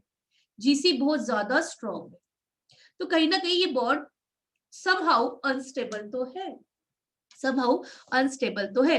बट ये हाइड्रोजन बॉन्डिंग के साथ साथ वहां पे dipole dipole interaction, hydrophobic interaction, van der Waals interaction, ये भी इंटरेक्शंस आ जाती है। तो इस स्ट्रक्चर को एक असिस्ट करती है कि तुम अगर कुछ हाइड्रोजन बॉन्डिंग इधर उधर होने की कोशिश भी करे, फिर भी मैं स्ट्रक्चर को हम क्या करेंगे, होल्ड करके रखेंगे। हम पूरी तरीके से आपको, आपके पार्टी को क्या देंगे, बहुमत देंगे, ठीक, या आपको हम स्ट्रॉन्ग स्ट्रेंथ देंगे, ठीक। अब ये भी पॉइंट्स हमने पढ़े। दोनों स्ट्रैंड्स एंटी पैरेलल चलते हैं, एक 5 प्राइम टू 3 प्राइम होगा, तो एक ऐसे चलेगा, एक ऐसे चलेगा, उल्टे, एंटी पैरेलल, ठीक, अपोजिट डायरेक्शन में। एक 5 प्राइम टू 3 प्राइम दिख रहा है आपको, और दूसरा 3 प्राइम टू 5 प्राइम दिख रहा है। देखो एक 5 प्राइम टू 3 प्राइम आ रहा है, और दूसरा अगर ऐसे बोलूं तो मैं 3 प्राइम टू 5 प्राइम आ रहा है। अरे पोलैरिटी उनकी वैरी कर रही है, देखो एक की 3 पॉइंट है, एक की 5 पॉइंट। अब the two strands intertwined in a clockwise direction, दोनों स्ट्रैंड क्लॉकवाइज डायरेक्शन में इंटरवाइंड होते हैं। क्लॉक ऐसे चलती है ना, क्लॉकवाइज डायरेक्शन में इंटरवाइंड होते हैं, ठीक है, ऐसे ऐसे ऐसे ऐसे, इन दिस वे। बहुत ज्यादा ध्यान देने की जरूरत नहीं। विड्थ ऑफ द डीएनए, यहां से आ गया बवाल, बवाल स्टार्ट हो गया यहाँ से। डीएनए की जो विड्थ है वो 1020 एंगस्ट्रॉम है। अभी तो सिर्फ मैं पढ़ रही हूँ, अब मैं आगे बताऊंगी। स्ट्रैंड जो है, strand completes a turn every 34 angstrom. अब एक ये भाई आ गया है, लेके अपना नंबर, एक दूसरा भाई आ गया अपना नंबर लेके। एमस्ट्रॉन्ग का मतलब आपको पता होगा 10 to the power -10, yes metre, yes yes और नो, पता है ना। नैनोमीटर को लिखना हो तो हम कहते हैं 10 टू द पावर -9, राइट, इतना पता है ना। ये एमस्ट्रॉन्ग के लिए और ये नैनोमीटर के लिए, इतना पता होगा, ठीक है, इतना पता होना चाहिए। आगे देखना है। अब ये 2 नंबर आ गए, सीट के ऊपर जाके खड़े हो गए।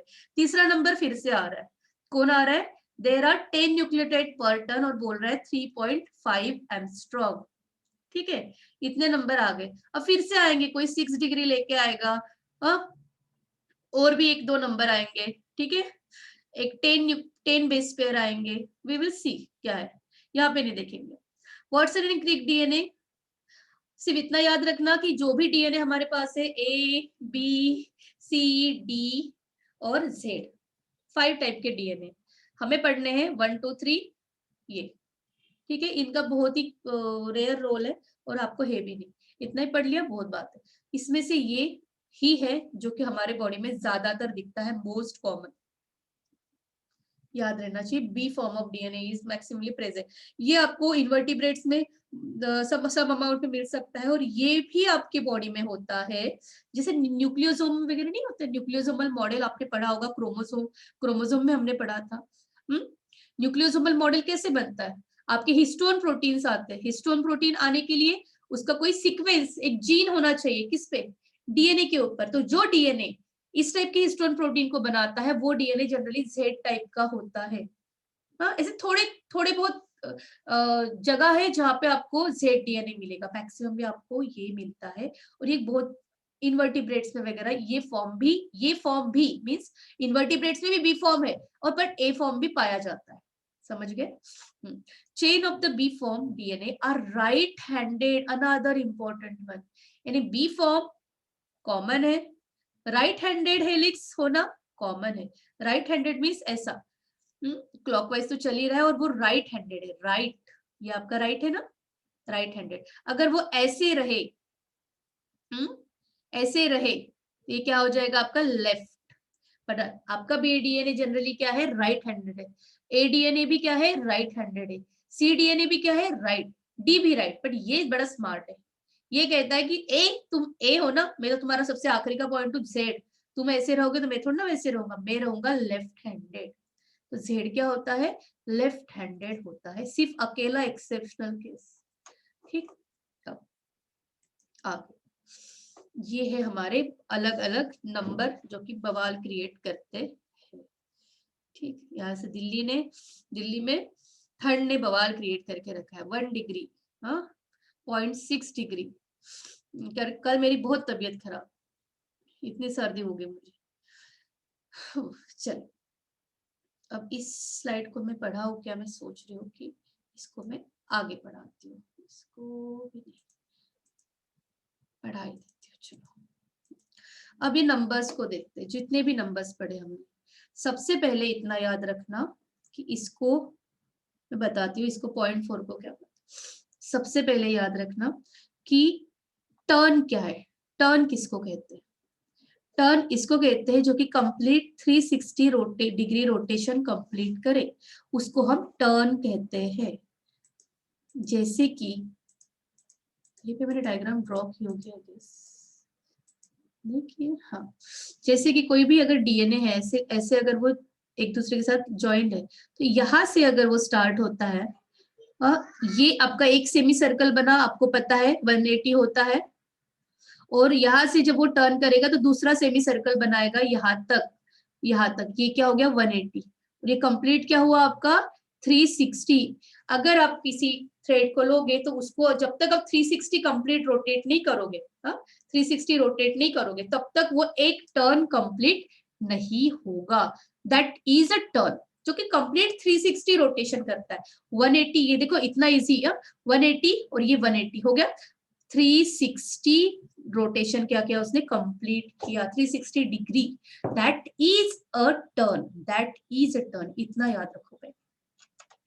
मीन्स अगर यहां से स्टार्ट हुआ है ये, तो ये क्या कर रहा है, ऐसे करके 180 और फिर ऐसे करके 180, ठीक है, ऐसे करके उसने क्या किया, आपका 360 डिग्री रोटेशन क्या किया है, कंप्लीट किया है, उसको हम एक टर्न कहेंगे, समझा, यानी ये एक टर्न हुआ।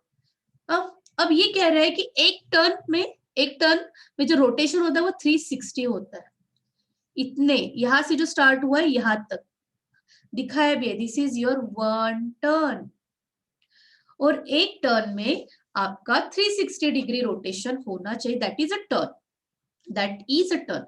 अब टर्न तो इतना ले लिया, बट उस टर्न के बीच में इतनी ज्यादा गैप है, इतनी ज्यादा गैप है। इतनी ज्यादा गैप है तो बीच बीच में न्यूक्लियोटाइड भी तो आएंगे, there are so many nucleotides here, see पता नहीं आज क्लोज ही नहीं हुई हमारी मीटिंग, ऐसे बीच में होता रहता है। न्यूक्लियोटाइड्स आए, सॉरी नाइट्रोजन बेसिस आए, सॉरी नाइट्रोजन बेसिस आए, यहाँ पे आपका एक न्यूक्लियोटाइड दूसरे न्यूक्लियोटाइड के साथ ज्वाइन हो रहा है, यस ऐसे भी तो हो रहा है सब, नाइट्रोजन बेसिस है, और nucleotide banana means what, sugar phosphate nitrogen base, that is a nucleotide, इसे कंप्लीट न्यूक्लियोटाइड बनते रहे, तो कितने न्यूक्लियोटाइड आए, सो दैट कि 360 डिग्री का कंप्लीट आपका टर्न कंप्लीट हुआ, तो ये आया आपके अराउंड, वर्ड को ध्यान दो, अराउंड, अराउंड 10 न्यूक्लियोटाइड पर टर्न, कितने न्यूक्लियोटाइड, 10 न्यूक्लियोटाइड। अगर स्पेसिफिक पता होना चाहिए बीडीएनए के लिए तो वो अराउंड 10 का मतलब है 10.4, पर हम उसको राउंड ऑफ अराउंड 10 ले लेते, 10 ले लेते, ठीक है, याद रहना चाहिए, 10 याद रखना बहुत इजी है, ठीक। अगर स्पेसिफिक पूछा है उसने तो BDNA, I am talking about just a BDNA, because BDNA सबसे कॉमन है, तो सबसे कॉमन की बात पहले करें, अनकॉमन की बात बाद में करें, ठीक। अब हो गया, यहाँ पे 10.4 मीन स्पेसिफिक लिखा है, स्पेसिफिक लिखा है, और मैं आपको 10 न्यूक्लियोटाइड पर टर्न जो बात बता रही हूँ, मैं आपको राउंड करके, राउंड ऑफ करके बता रही हूँ, राउंड ऑफ करके बता, ठीक है, अराउंड 10, अराउंड 10 का मतलब है 10 के आसपास, 10.4, और इस स्पेसिफिक कितने होते हैं, 10.4 होते हैं। अब यानी इतने जो बात कर रहे हैं हम उसमें 10.4 या 10 न्यूक्लियोटाइड, 10 न्यूक्लियोटाइड, पहले तो 10 ही समझेंगे, 10 न्यूक्लियोटाइड है, ठीक। अब इतने 360 डिग्री में 10 nucleotide means complete how many number of nucleotides, then number of nucleotide is what, 10 nucleotide per turn. What is a degree, degree कितना डिग्री रोटेशन हुआ एक टर्न के लिए, डिग्री रोटेशन कितना हुआ, 360 पर टर्न, ठीक है। एक टर्न में 360 रोटेशन हुआ, नंबर ऑफ न्यूक्लियोटाइड एक टर्न में 10 न्यूक्लियोटाइड थे, तो एक न्यूक्लियोटाइड के बीच में, इसके बीच में कितना डिग्री का रोटेशन होगा, लॉजिक लगाओ, अगर कंप्लीट रोटेशन की बात कर रही हूं मैं तो कितना हुआ है, 360 हुआ है, तो एक न्यूक्लियोटाइड के बीच में कितना रोटेशन होगा, कितना होगा, 360 divided by number of nucleotide, कितने हमारे पास 10, कितने होगा, 36 डिग्री का रोटेशन होगा एक एक एक न्यूक्लियोटाइड के बीच में, यानी एक बेस पेयर ये, फिर दूसरे में 36 ऐसे करते कंप्लीट 360 का रोटेशन होगा, मींस ये जो बता रही हूं मैं, ये पर 360 डिग्री रोटेशन पर न्यूक्लियोटाइड, न्यूक्लियोटाइड के बीच में जो हो रहा है, पर इंटर न्यूक्लियोटाइड नाम आना चाहिए, वेट, पर inter nucleotide, inter nucleotide means दो न्यूक्लियोटाइड के बीच की बात, हाँ ऑब्वियसली ये एक न्यूक्लियोटाइड की बात है, ये इनके बीच में जितना एंगल आएगा वो कितना आएगा, 36 डिग्री का आएगा पर nucleotide, inter nucleotide, inter nucleotide, क्योंकि न्यूक्लियोटाइड के अंदर की बात नहीं कर रहे, एक न्यूक्लियोटाइड अपना अलग है दूसरा अलग, इसलिए इंटर आया। अब याद है ना कुछ, inter cellular, inter nucleotide, intracellular means अंदर की बात, न्यूक्लियोटाइड के अंदर की बात नहीं कर रही मैं, एक न्यूक्लियोटाइड 1 है और दूसरा न्यूक्लियोटाइड 2 है, इंटर न्यूक्लियोटाइड दो अलग अलग न्यूक्लियोटाइड के बीच के एंगल की बात कर रही, दोनों के बीच के एंगल की बात, ठीक है। अब थोड़ा सा ना वर्ड्स पे ध्यान देना, बायो यार मिटा क्यों दिया, चलो अब तक हमने कंप्लीट डिग्री 360 डिग्री का बताया, पर इंटर न्यूक्लियोटाइड में पर न्यूक्लियोटाइड के बीच में 36 डिग्री का रोटेशन होता है। एक टर्न में आपके अराउंड 10 न्यूक्लियोटाइड्स होते हैं। यहां तक हमने पढ़ लिया, और स्पेसिफिक बोलना तो 10.4 फॉर BDNA। अब यहां से यहां तक डिग्री तो पता चल गई। व्हाट अबाउट डिस्टेंस, कि कंप्लीट डिस्टेंस कितना अटेंड हुआ, उस डिस्टेंस को ही कहते हैं हम पिच। क्या कहते हैं? पिच। क्या कहते हैं? पिच। पिच होता है हमारा 34 डिग्री, सॉरी 34 डिग्री कैसे, 34 angstrom, sorry 34 angstrom, that is a pitch. What is a pitch? Pitch is a distance. Pitch किसको कहते हैं? डिस्टेंस को। यानी कंप्लीट टर्न 360 डिग्री का जो रोटेशन हुआ है उसमें कितना डिस्टेंस गया है, that whole distance is 34 angstrom. उसको नैनोमीटर के फॉर्म में लिखोगे तो कैसे लिखोगे? 3.4 इंटू 3.4 नैनोमीटर। यस और नो? 10 टू द पावर -10 है ना, ये 10 टू द पावर -9 हो जाएगा। तो इसमें एक पॉइंट इधर आ जाएगा। इतना तो मैथ्स आता है, राइट? अब यानी इसको मैं 3.4 नैनोमीटर लिखूं या 34 एंगस्ट्रॉम लिखूं, एक ही बात है। कितना टाइम हुआ? मेरे पास मोबाइल भी नहीं है। 34 एंगस्ट्रॉम, एक ही बात है। यानी हमारे पास अभी डिस्टेंस भी आ गया। डिस्टेंस ऑफ वन टर्न कितना हो गया? 34 एंगस्ट्रॉम। इसी को ही तो मैं ऐसे भी तो लिख सकती हूँ, और 3.4 नैनोमीटर। यस, लिख सकती हूँ। अब ये कंप्लीट टर्न के बीच का डिस्टेंस आया। अब वो कह रहा है कि एंगल तो आपने बता दिया कि एक न्यूक्लियोटाइड से दूसरे न्यूक्लियोटाइड के बीच में एंगल आएगा मैडम 360 डिग्री। कंप्लीट आएगा सॉरी, कंप्लीट आएगा 360 डिग्री, और इंटर न्यूक्लियोटाइड में कितना आएगा? 36 डिग्री। मैडम अगर डिग्री का एंगल बता ही दिया है तो डिस्टेंस भी बता दो। दो न्यूक्लियोटाइड के बीच का आपने एंगल बता दिया, अब आप डिस्टेंस भी तो बता दो। कैसे बताएंगे डिस्टेंस? हमारे पास पूरा डिस्टेंस है, कितना है? कितना है? 34 एंगस्ट्रॉम पूरा डिस्टेंस हमारे पास है। अब उसको 10 न्यूक्लियोटाइड से डिवाइड कर देते हैं। क्यों ऐसा करेंगे? क्योंकि कंप्लीट टर्न में 10 न्यूक्लियोटाइड है, और कंप्लीट टर्न का पिच मींस डिस्टेंस। डिस्टेंस कितना है आपका? 3.4 नैनोमीटर है। 34 एंगस्ट्रॉम लिखो, एक ही बात है। मैंने 34 लिखा। तो आपको एक न्यूक्लियोटाइड यानी दो न्यूक्लियोटाइड के बीच का ये वाला एक न्यूक्लियोटाइड, ये और ये एक, इन दो न्यूक्लियोटाइड के बीच का इन distance, distance between nucleotides, between आ गया मीन्स एक न्यूक्लियोटाइड 1 होगा तो न्यूक्लियोटाइड नंबर 2 होगा, इनके बीच का डिस्टेंस ये कितना आएगा? हमारे पास होल डिस्टेंस है, complete distance pitch, that is called pitch 34 angstrom, और कंप्लीट टर्न में हमारे पास न्यूक्लियोटाइड्स है 10, तो हमने कितना निकाला? 3.4 एंगस्ट्रॉम। यानी एक न्यूक्लियोटाइड से दूसरे न्यूक्लियोटाइड के बीच में 3.4 एंगस्ट्रॉम का डिस्टेंस है। तो उसका डिस्टेंस को ही अगर मैं नैनोमीटर में लिखूं तो क्या लिखूंगी? 0.34 नैनोमीटर। इतना डिस्टेंस है एक न्यूक्लियोटाइड से दूसरे न्यूक्लियोटाइड के बीच में। एंगल कितना है? 36 डिग्री। डिस्टेंस कितना है? 3.4 एंगस्ट्रॉम। ध्यान देना बच्चे ना, 3.4 एंगस्ट्रॉम को पिच में लेके आते हैं, पिच को कोई दूसरा कर देते हैं। थोड़ा सा ध्यान। इतनी कॉम्प्लिकेटेड, सिंपल ही है, बहुत ज्यादा कॉम्प्लिकेटेड नहीं। 2-4 बार कर लो इसको, आ जाएगा। अब एक बात और, यहाँ पे कोई आपको ऐसा कुछ ग्रूव मिल रहा है। Groove means cleft, cleft means जगह। एक मोटी जगह मिल रही है, एक छोटी जगह मिल रही है, एक फिर से मोटी जगह मिल रही है लंबी सी ऐसे, और एक छोटू मिल रहा है। जो छोटू है उसको कहते हैं हम माइनर ग्रूव। क्या कहते हैं? Minor groove. छोटू को मैं कहूंगी माइनर ग्रूव। सी, ये जो नंबर्स है ना, मैंने इसके लिए अलग से स्लाइड बनाई है, डोंट वरी, मैं आपको मिल जाएगा, ठीक है? ये छोटू है माइनर ग्रूव, छोटू। ये मोटू है लंबा सा, मेजर ग्रूव। ठीक है, ग्रूव भी पता चल गया हमें, ये भी पता चल गया मैडम। राइट हैंडेड होता है, BDNA की बात चल रही है, ये भी हमें पता है। पिच 3.4 नैनोमीटर होता है, यस, बट इसको 334 एंगस्ट्रॉम भी तो लिख सकते हैं। 10.4 न्यूक्लियोटाइड पर टर्न होते हैं। अगर राउंड ऑफ लिखना है तो 10 न्यूक्लियोटाइड लिखूंगी मैं पर turn.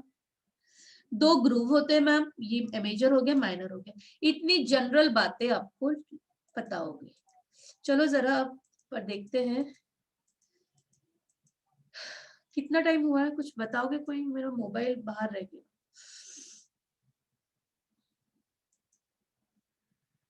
What's the time now? Anyone? 8:14। चलो 10 मिनट पढ़ा देती हूँ, बात करते हैं इसको। तो इतना ये नंबर्स को आज कंप्लीट कर लेंगे, बाकी कल देखेंगे। कल फिर से क्लास लूंगी मैं कल नहीं ली, ठीक है। अब अभी पढ़ रही हूँ इसको मैं। ओके, मैंने ये एक पोर्शन नहीं बताया। अब ये जो डीएनए है ना, ये डीएनए इनका जो बीच का जो डिस्टेंस होता है ना, जैसे कि मैंने कोई ये डीएनए बताया ऐसे, ये ऐसे, तो ये जो डिस्टेंस हुआ ना, ये डिस्टेंस, इसको कहते हैं diameter. Diameter of polynucleotide chain of DNA, नहीं तो ऑफ डीएनए का। एक डीएनए मींस डबल स्ट्रैंडेड है तो उसका डायमीटर ना, एक डीएनए है बट वो डबल स्ट्रैंडेड है। This is 20 angstrom. कितना होता है? 20 angstrom for B DNA, right, for B DNA. ठीक, अभी उस लाइंस को पढ़ रहे हैं हम। 20.14 इज दैट 20.14 क्या 0.14 नहीं 20 एंगस्ट्रॉम, वो 14 वगैरह ये नहीं है। कैसे क्या इतना करोगे तो कंफ्यूज रहोगे जिंदगी भर। 20 एंगस्ट्रॉम गिरीश, 20 एंगस्ट्रॉम याद रखो, फालतू की बात। 20 एंगस्ट्रॉम ही है, मैं देख रही हूँ एक बार ए डीएनए बी डीएनए का डायमीटर 20 एंगस्ट्रॉम, ठीक है, नियर अबाउट। 20.4 जो तुम कह रहे हो ना 14 वगैरह, इतना नहीं करना, हाँ नियर अबाउट है। बट हमें कैलकुलेशंस जब करने हैं, जब डीएनए के बेसिस पे न्यूमेरिकल सॉल्व करने हैं, तो हमें इतना ही याद रखना है। हाँ, राउंड ऑफ फिगर याद रखो, प्रॉब्लम में आ जाओगे। सिर्फ स्पेसिफिक 10.4 को मैंने अलग से बताया बिकॉज बी डीएनए का है, और थोड़ा सा बी डीएनए है तो बहुत ज्यादा इंपॉर्टेंट भी है, तो इसलिए। नहीं तो यहाँ पे भी देखो बेस पे 10 ही बताइए, बट हमें पता है कि वो स्पेसिफिक 10.4 है।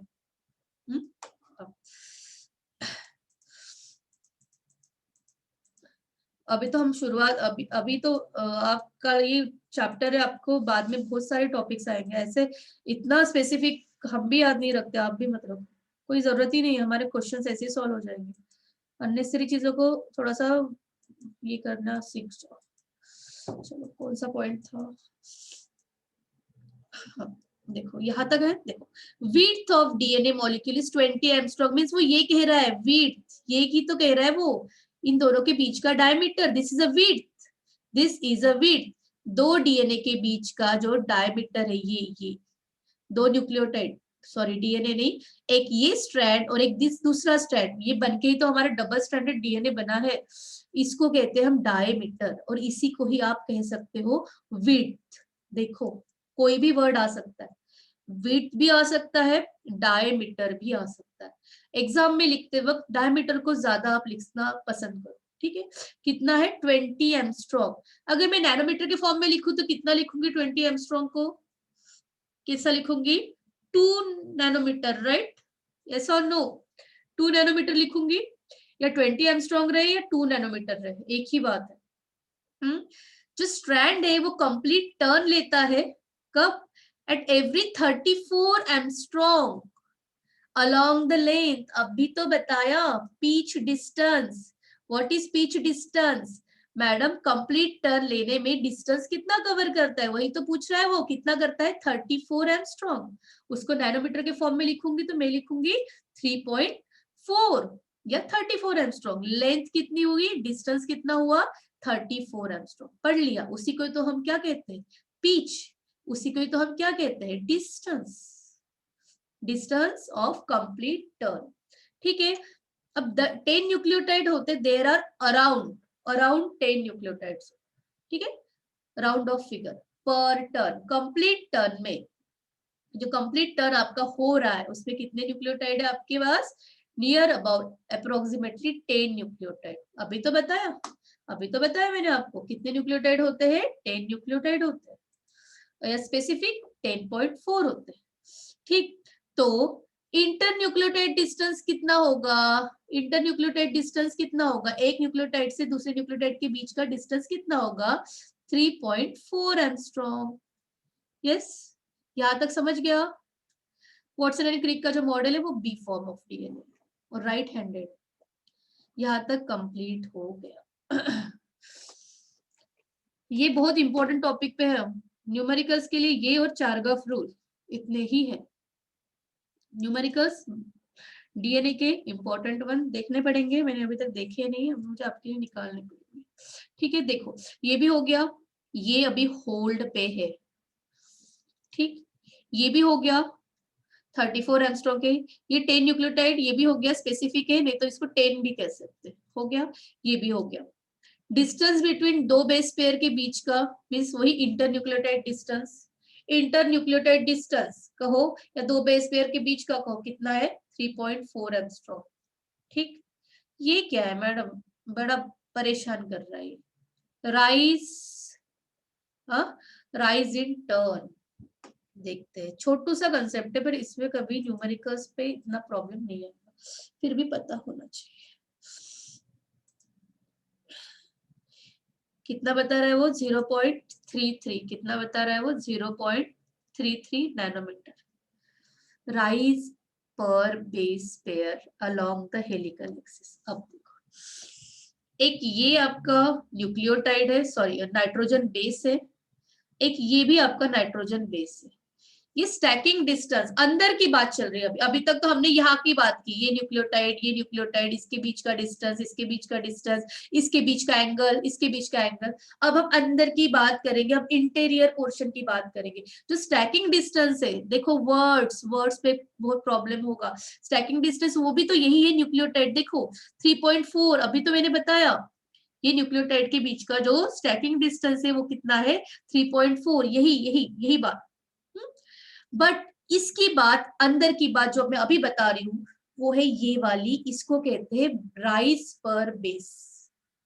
राइज पर base along the helical axis means बीच में गैप कितनी है? ये बीच में गैप कितनी है? This is the gap. कितनी है? कितनी है? यहां से कंसिडर किया है। अगर यहाँ आप कहोगे मैम आपने तो यहाँ पे 3.4, यहाँ पे किसी 3.3 हो गया। यहाँ पे सिर्फ वो गैप को कंसिडर किया है, यहाँ पे न्यूक्लियोटाइड की शुरुआत से लिया है। और यहाँ पे न्यूक्लियोटाइड एंड से दूसरा न्यूक्लियोटाइड स्टार्ट होने के बीच का गैप लिया है। दिस इज अ राइज पर base along the helix axis. समझा? 3.4 दिस इंटरन्यूक्लियोटाइड डिस्टेंस, अभी तो बताया था मैंने, एक न्यूक्लियोटाइड से दूसरे न्यूक्लियोटाइड के बीच का डिस्टेंस। अब मैं राइज पर बेस यानी अंदर जो न्यूक्लियोटाइड में जो नाइट्रोजन बेस है जो अंदर की तरफ है, हेलिकल एक्सिस, ये एक एक्सिस समझ लो, जिसके अंदर ऊपर वो ऐसे वाइंड हो रहे बीच में। ठीक है, अब ये जो गैप है, एक न्यूक्लियोटाइड खत्म होके दूसरे न्यूक्लियोटाइड स्टार्ट होने में थोड़ा तो इस डिस्टेंस से इस डिस्टेंस में थोड़ा तो कट टू कट हो जाएगा, बिकॉज ये शुरुआत से लिया है, ये आखिर तक लिया है, ये एंड से लिया है और इस शुरुआत होने के पहले तक लिया है। This is internal base, rise पर बेस इंटीरियर पोर्शन में। This is 3.3 angstrom, 0.33 nanometre. ये हमने जब हमने 10 बेस पेयर को पर टर्न अप्रोक्सीमेट लिया है तब की बात कर रहे हैं। हाँ, अगर हम 10.4 लेंगे तो वेरी करेगा, बट आपको 10.4 पे याद नहीं रखना है, ध्यान रखना। 3.33 एंगस्ट्रॉम राइज पर बेस पेयर आपको 10 के बेसिस पे ही याद रखना है। Stacking distance that is internucleotide distance 10 base pair के बेसिस पे ही याद रखना है। ठीक है, पीच का डिस्टेंस 10 बेस पेयर के बेसिस पे याद रखना है। मींस आपको बीडीएनए का सिर्फ इतना ही पता होना चाहिए कि बीडीएनए कंटेंट 10 बेस पेयर पर टन। ये एक माइंड में सेकंड थॉट होना चाहिए कि स्पेसिफिक मैम ने कहा था कि 10.4 होते हैं, एग्जैक्ट बोलूं तो 10.4 होते हैं, बट हम राउंड ऑफ 10 बेस पेयर लेते हैं और उस बेसिस पे हम सभी क्वेश्चंस को भी सॉल्व करेंगे और हमारी सभी फिगर्स 10 बेस पेयर को कंसिडर करके ही आई हुई है। ठीक, अब ये हो गया आपको इसका मतलब क्या है, इसका मतलब क्या है समझ गया। स्टैकिंग डिस्टेंस मींस वो इंटरन्यूक्लियोटाइड डिस्टेंस की ही बात कर रहा है, यानी अभी आपको ये भी पता हो गया। राइस पर न्यूक्लियोटाइड, हाँ ये भी पता हो गया कितना है अंदर की बात, ये वाली। ठीक है, अब चलिए आपको आगे सभी मैथ्स से रिलेटेड सभी जितने भी आपको नंबर्स लर्न करने थे वो हो गए, ठीक है, एमस्ट्रॉन्ग के बेसिस पे, नैनोमीटर के बेसिस पे। अब ये वाला ईच न्यूक्लियोटाइड, अब मैं थोड़ा 2 मिनट में वाइंड अप करने जा रही हूँ, थोड़ा सा इसको ध्यान दो। Each nucleotide is made up of pentose sugar, phosphate और नाइट्रोजन बेस। हमें पता है कि न्यूक्लियोटाइड ऐसे ही बनते हैं। Deoxyribose is constituent sugar in DNA. हमें पता है कि डीएनए में डीऑक्सीराइबोज शुगर होती है। नाइट्रोजन बेसिस प्यूरिन होते हैं, पिरिमिडिन होते हैं, हमें पता है। प्यूरिन में एडेनिन की बात करते हैं, ग्वानिन की बात करते हैं, जिसमें कि 9 मेंबर्ड रिंग होती है। थायमिन, साइटोसिन और यूरासिल जिसमें कि 6 मेंबर्ड रिंग होती है। आज मेरा कंप्लीट ही नहीं हुआ, मेरा जितना भी टारगेट था। एडेनिन और ग्वानिन प्यूरिन है, थायमिन साइटोसिन पिरिमिडिन है, और यूरासिल आरएनए के केस में आता है, वो भी पिरिमिडिन है, ठीक है। बॉन्ड्स देखो, इसका मैंने निमोनिक्स देखा था, इतना कोई पूछेगा नहीं आपको, रहने दो उसको।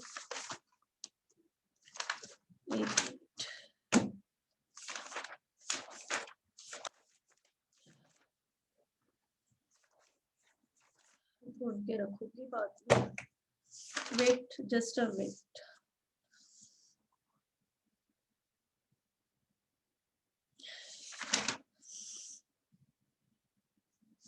बहुत अच्छा था, देखना पड़ेगा, निमोनिक्स याद रखना अलग से, ठीक है। अब देखो, थायमिन और एडेनिन, इनके बीच में ऐसे बॉन्ड बनता है। देखो ये एक हाइड्रोजन बॉन्ड और एक हाइड्रोजन बॉन्ड। अगर आपको पता होगा हाइड्रोजन बॉन्ड हम किस में बनाते हैं, जो इलेक्ट्रोनिगेटिविटी जिसकी, याद होगा, जिसकी इलेक्ट्रोनिगेटिविटी 0.9 से मोर होती है, ऐसे ही जो आपके एलिमेंट्स होते हैं वही सिर्फ क्या बना सकते हैं, हाइड्रोजन बॉन्ड बना सकते हैं।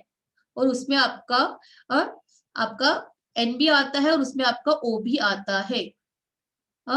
O इलेक्ट्रोनेगेटिविटी 0.9 से ऊपर है, तो इलेक्ट्रोनेगेटिविटी की वजह से यहाँ पे हाइड्रोजन बॉन्ड बनेगा, और यहाँ पे N वो भी जिसकी इलेक्ट्रोनेगेटिविटी 0.9 से ज्यादा है, तो ये भी यहाँ पे हाइड्रोजन बॉन्ड बनाएगा। देखो यहाँ पे कोई पूछ सकता है कि O और N यही क्यों इन्वॉल्व है हाइड्रोजन बॉन्ड बनाने में, वाई बिकॉज वो उनकी इलेक्ट्रोनेगेटिविटी 0.9 से ज्यादा है। What is electronegativity, that is a chemistry portion. अब ये हो गया O, आ गया O इलेक्ट्रोनेगेटिव, आ गया N इलेक्ट्रोनेगेटिव, और यहाँ पे भी आ गया O, और ये हाइड्रोजन के साथ बॉन्ड बना रहे, हाइड्रोजन के साथ, ये हाइड्रोजन के साथ, ये this is what hydrogen bond with the element whose electronegativity is more than 0.9, ठीक है। यहाँ पे 3 हाइड्रोजन बॉन्ड बने हैं और यहाँ पे 2 हाइड्रोजन बॉन्ड बने हैं, ठीक है। ओके, यहाँ तक हो गया। ये आपको अभी पता चला होगा हाइड्रोजन बॉन्ड ग्वानिन में 3 कैसे बनते हैं। देखो इसके पास इलेक्ट्रोनेगेटिव, ऐसे इलेक्ट्रोनेगेटिविटी दिखाने के लिए 3 जगह है, ठीक है, ग्वानिन के पास। तो वो इस बेसिस पे साइटोसिन के साथ ही कॉम्प्लीमेंटेरिटी दिखा सकता है, बिकॉज साइटोसिन के साथ जब बनेगा तो ही वो 3 बॉन्ड बना सकता है, इसीलिए वो दोनों की एक दूसरे के साथ कॉम्प्लीमेंटेरिटी है, एक दूसरे से पूरक है, ठीक। देयर आर 2 हाइड्रोजन बॉन्ड्स पता है हमें, और 3 हाइड्रोजन बॉन्ड ये भी हमें पता है, कैसे बने हैं वो भी हमें पता है। उसके नंबर्स के बेसिस पे एक निमोनिक्स था, बट वो हो गया गायब, और नंबर्स आपको पूछेंगे भी नहीं, तो व्हाई शुड आई, है ना, फिर भी पता करना है तो देख लो, पर इतना इम्पोर्टेंट नहीं है। 216 234, अब आपको पता है 216 जो भी ग्वानिन का जो सेकेंड नंबर का आपको पता है कि 2 अमीनो 6 हाइड्रोक्सी प्यूरिन, यही तो कहते हैं हम ग्वानिन को, उसके साथ ऐसा साइटोसिन जिसमें कि ये इस बेसिस पे साइटोसिन का सेकेंड, इसके साथ फर्स्ट, ग्वानिन का साइटोसिन का थर्ड, ऐसे बॉन्ड बनता है। अब एडेनिन और थायमिन के बीच में 216 234 ऐसे नहीं, सिर्फ 2 को हटा दो और 2 को हटा दो, 1634। एडेनिन और थायमिन में 1634, सिर्फ 2 को एक्स्ट्रा ऐड कर देना है ग्वानिन और साइटोसिन में, ये आपके लिए एक्स्ट्रा है। थोड़ा सा साइड में रखना, लीस्ट कंसर्न टॉपिक है, कोई ज्यादा पूछेगा नहीं। बाय चांस अगर आ जाता है कि hydrogen bonding takes place in in in C2 in C2 of guanine in second number of guanine with second number of cytosine या सेकेंड नंबर ऑफ थायमिन, ऐसे कुछ दे देंगे तो आपको थोड़ा सा पता होना चाहिए थर्ड नंबर ऑफ साइटोसिन, तो थोड़ा सा स्क्रीनिंग कर पाओ। पर इतना डिफिकल्ट आई डोंट थिंक कि नीट में देंगे। ठीक है, तो अगर निमोनिक से बेसिस पे देखो मैंने बता भी दिया 216, 216 और 234। ठीक है, कैसे याद रखना है देख लो। हाँ, और इसमें दो दो को हटा दो, हो गया, ये भी इजी बना दिया मैंने। ठीक है, देख लेना। अब डीएनए आपका डबल स्ट्रैंडेड होता है, राइट हैंडेड होता है, बता दिया। अनब्रांच होता है, अनब्रांच होता है वैसे ऐसा कुछ भी नहीं कि शुगर का बैकबोन यहाँ से बनना भी स्टार्ट हो गया, ऐसे नहीं ना चलेगा, तो ऐसे ही बनेगा। बीच में नाइट्रोजन बेसिस लिंक हो गए, बट बीच में कोई शुगर ऐसे फॉस्फेट ऐसे ऐसा आएगा नहीं, मीन्स ये अनब्रांच रहेगा। देखो ये वर्ड्स ये लाइंस इसलिए लाती हूँ मैं कि अगर कोई स्टेटमेंट में कुछ लाइन आ जाए तो आप लिख पाओ। ठीक है, एक एंड 5 प्राइम होता है जो कि फ्री होता है, बाकी के सभी एंगेज्ड होंगे, और आखिरी का जो हाथ है 3.3 प्राइम OH वाला वो फ्री रहेगा। हमें पता है, हमें पता है। ठीक, 22 स्टूडेंट हो गए, पढ़ने में की इच्छा ही नहीं इनकी। What do you mean by pitch? What is pitch? Pitch is what? Diameter. Sorry, pitch is what? Distance. ये वाला डिस्टेंस अभी तो बताया मैडम आपने कितना होता है 34 एंगस्ट्रॉम। नैनोमीटर में लिखना है तो कितना लिखूंगी 3.4। हमें पता है व्हाट इज पिच, हमें पता है। ऐसे लिखना है तो ऐसे भी लिख सकते हैं, और ऐसे लिखना है तो ऐसे भी लिख सकते हैं। फिर ये क्या है, ये दो बेस के बीच का डिस्टेंस है छोटू, इन दोनों के बीच का डिस्टेंस कितना होगा 0.34 नैनोमीटर या 3.4 एंगस्ट्रॉम। देखो यही आपको कंफ्यूज करेगा, पिच 34 एंगस्ट्रॉम होता है और दो न्यूक्लियोटाइड के बीच का डिस्टेंस 3.4 एंगस्ट्रॉम होता है, एक पॉइंट का डिफरेंस है। नैनोमीटर में भी वही एक पॉइंट का डिफरेंस है। ठीक, ध्यान रखना, यही कंफ्यूज करेगा, और इसी पे क्वेश्चंस भी आते हैं। Base pair tilt, base pair tilt ये भी तो मैंने आपको बताया, नहीं बताया ये मैंने, बेस पेयर टिल्ट नहीं बताया, इसको बता देती हूँ क्योंकि यही एक मैथमेटिकल एक टर्म रह गई है, बाकी सभी मैथमेटिकल टर्म्स कवर हो गई है। ठीक है, एक आखिरी 1 मिनट, बेस पेयर टिल्ट देखो, क्या लगता है आपको ये जो ऐसे नाइट्रोजन बेस आते होंगे, ये नाइट्रोजन बेस आते होंगे, ये सीधे सीधे लगते हैं क्या ऐसे ऐसे एकदम स्टैंड अप, ऐसे कुछ स्टैंड इट इज ऐसे एकदम से लाइन से बहुत स्मार्ट नहीं, ये हर बार थोड़े से ऐसे लगते हैं या ऐसे लगते हैं, डिपेंड करता है कैसे चल रहे हैं। ठीक है, ऐसे कुछ, क्योंकि हेलिकल है ना, because this is a helical, तो हेलिकल में थोड़े ऐसे चलेंगे, थोड़े से तिरछे चलते हैं। अगर थोड़े तिरछे चलेंगे तो ये परपेंडिकुलर तो बैकबोन के साथ ऐसे परपेंडिकुलर तो ये बिल्कुल नहीं होंगे, कुछ ना कुछ ये तिरछे चलेंगे तो कुछ ना कुछ एंगल तो बनाएंगे, उस एंगल को ही तो कहते हैं बेस पेयर टिल्ट। देखो कितना स्मार्ट, हमें कंफ्यूज करने के लिए राइज पर बेस पेयर और बेस पेयर टिल्ट, ये अंदर की बात कर रहे हैं। देखो देखो, सीधा चलना है क्या, कभी नहीं होगा, कभी नहीं होगा। परपेंडिकुलर होगा क्या कभी भी, अगर ये शुगर फॉस्फेट का बैकबोन चल रहा है और यहाँ पे फॉस्फेट शुगर का बैकबोन चल रहा है, तो आपको तो पता है शुगर के साथ ही तो नाइट्रोजन बेस लिंक होता है, शुगर के साथ ही तो नाइट्रोजन बेस लिंक होता है, तो ये ऐसे चलेगा ना कि ये ऐसे परपेंडिकुलर होगा। परपेंडिकुलर हो कैसे होगा, वहां पे तो फॉस्फेट है, ये स्ट्रेट कभी भी नहीं होगा, ये ऐसे थोड़ा तिरछा चलेगा।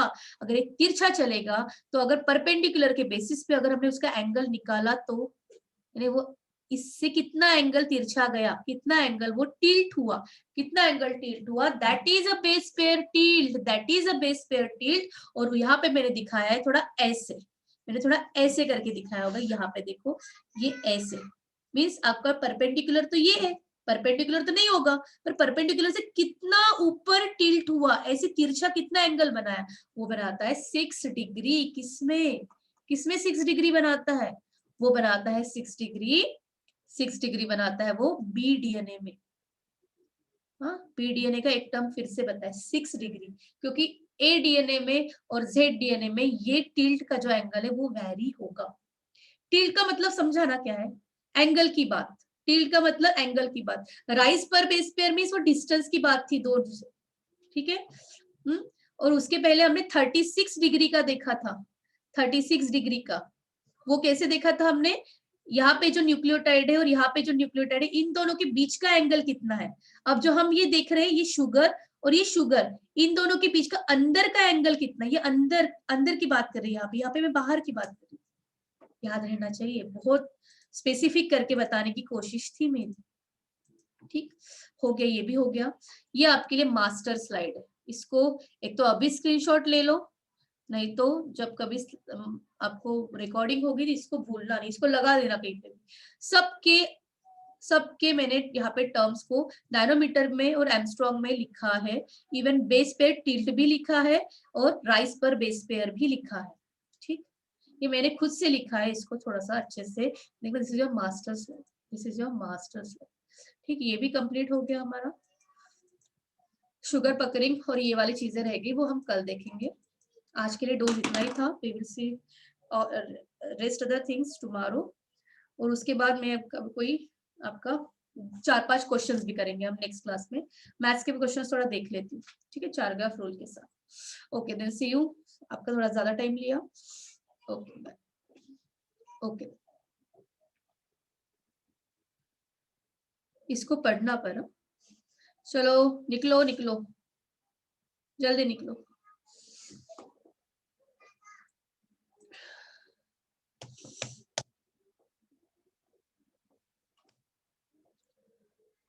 Okay, end for all. Bye bye bye bye. End नहीं हुआ क्या? अरे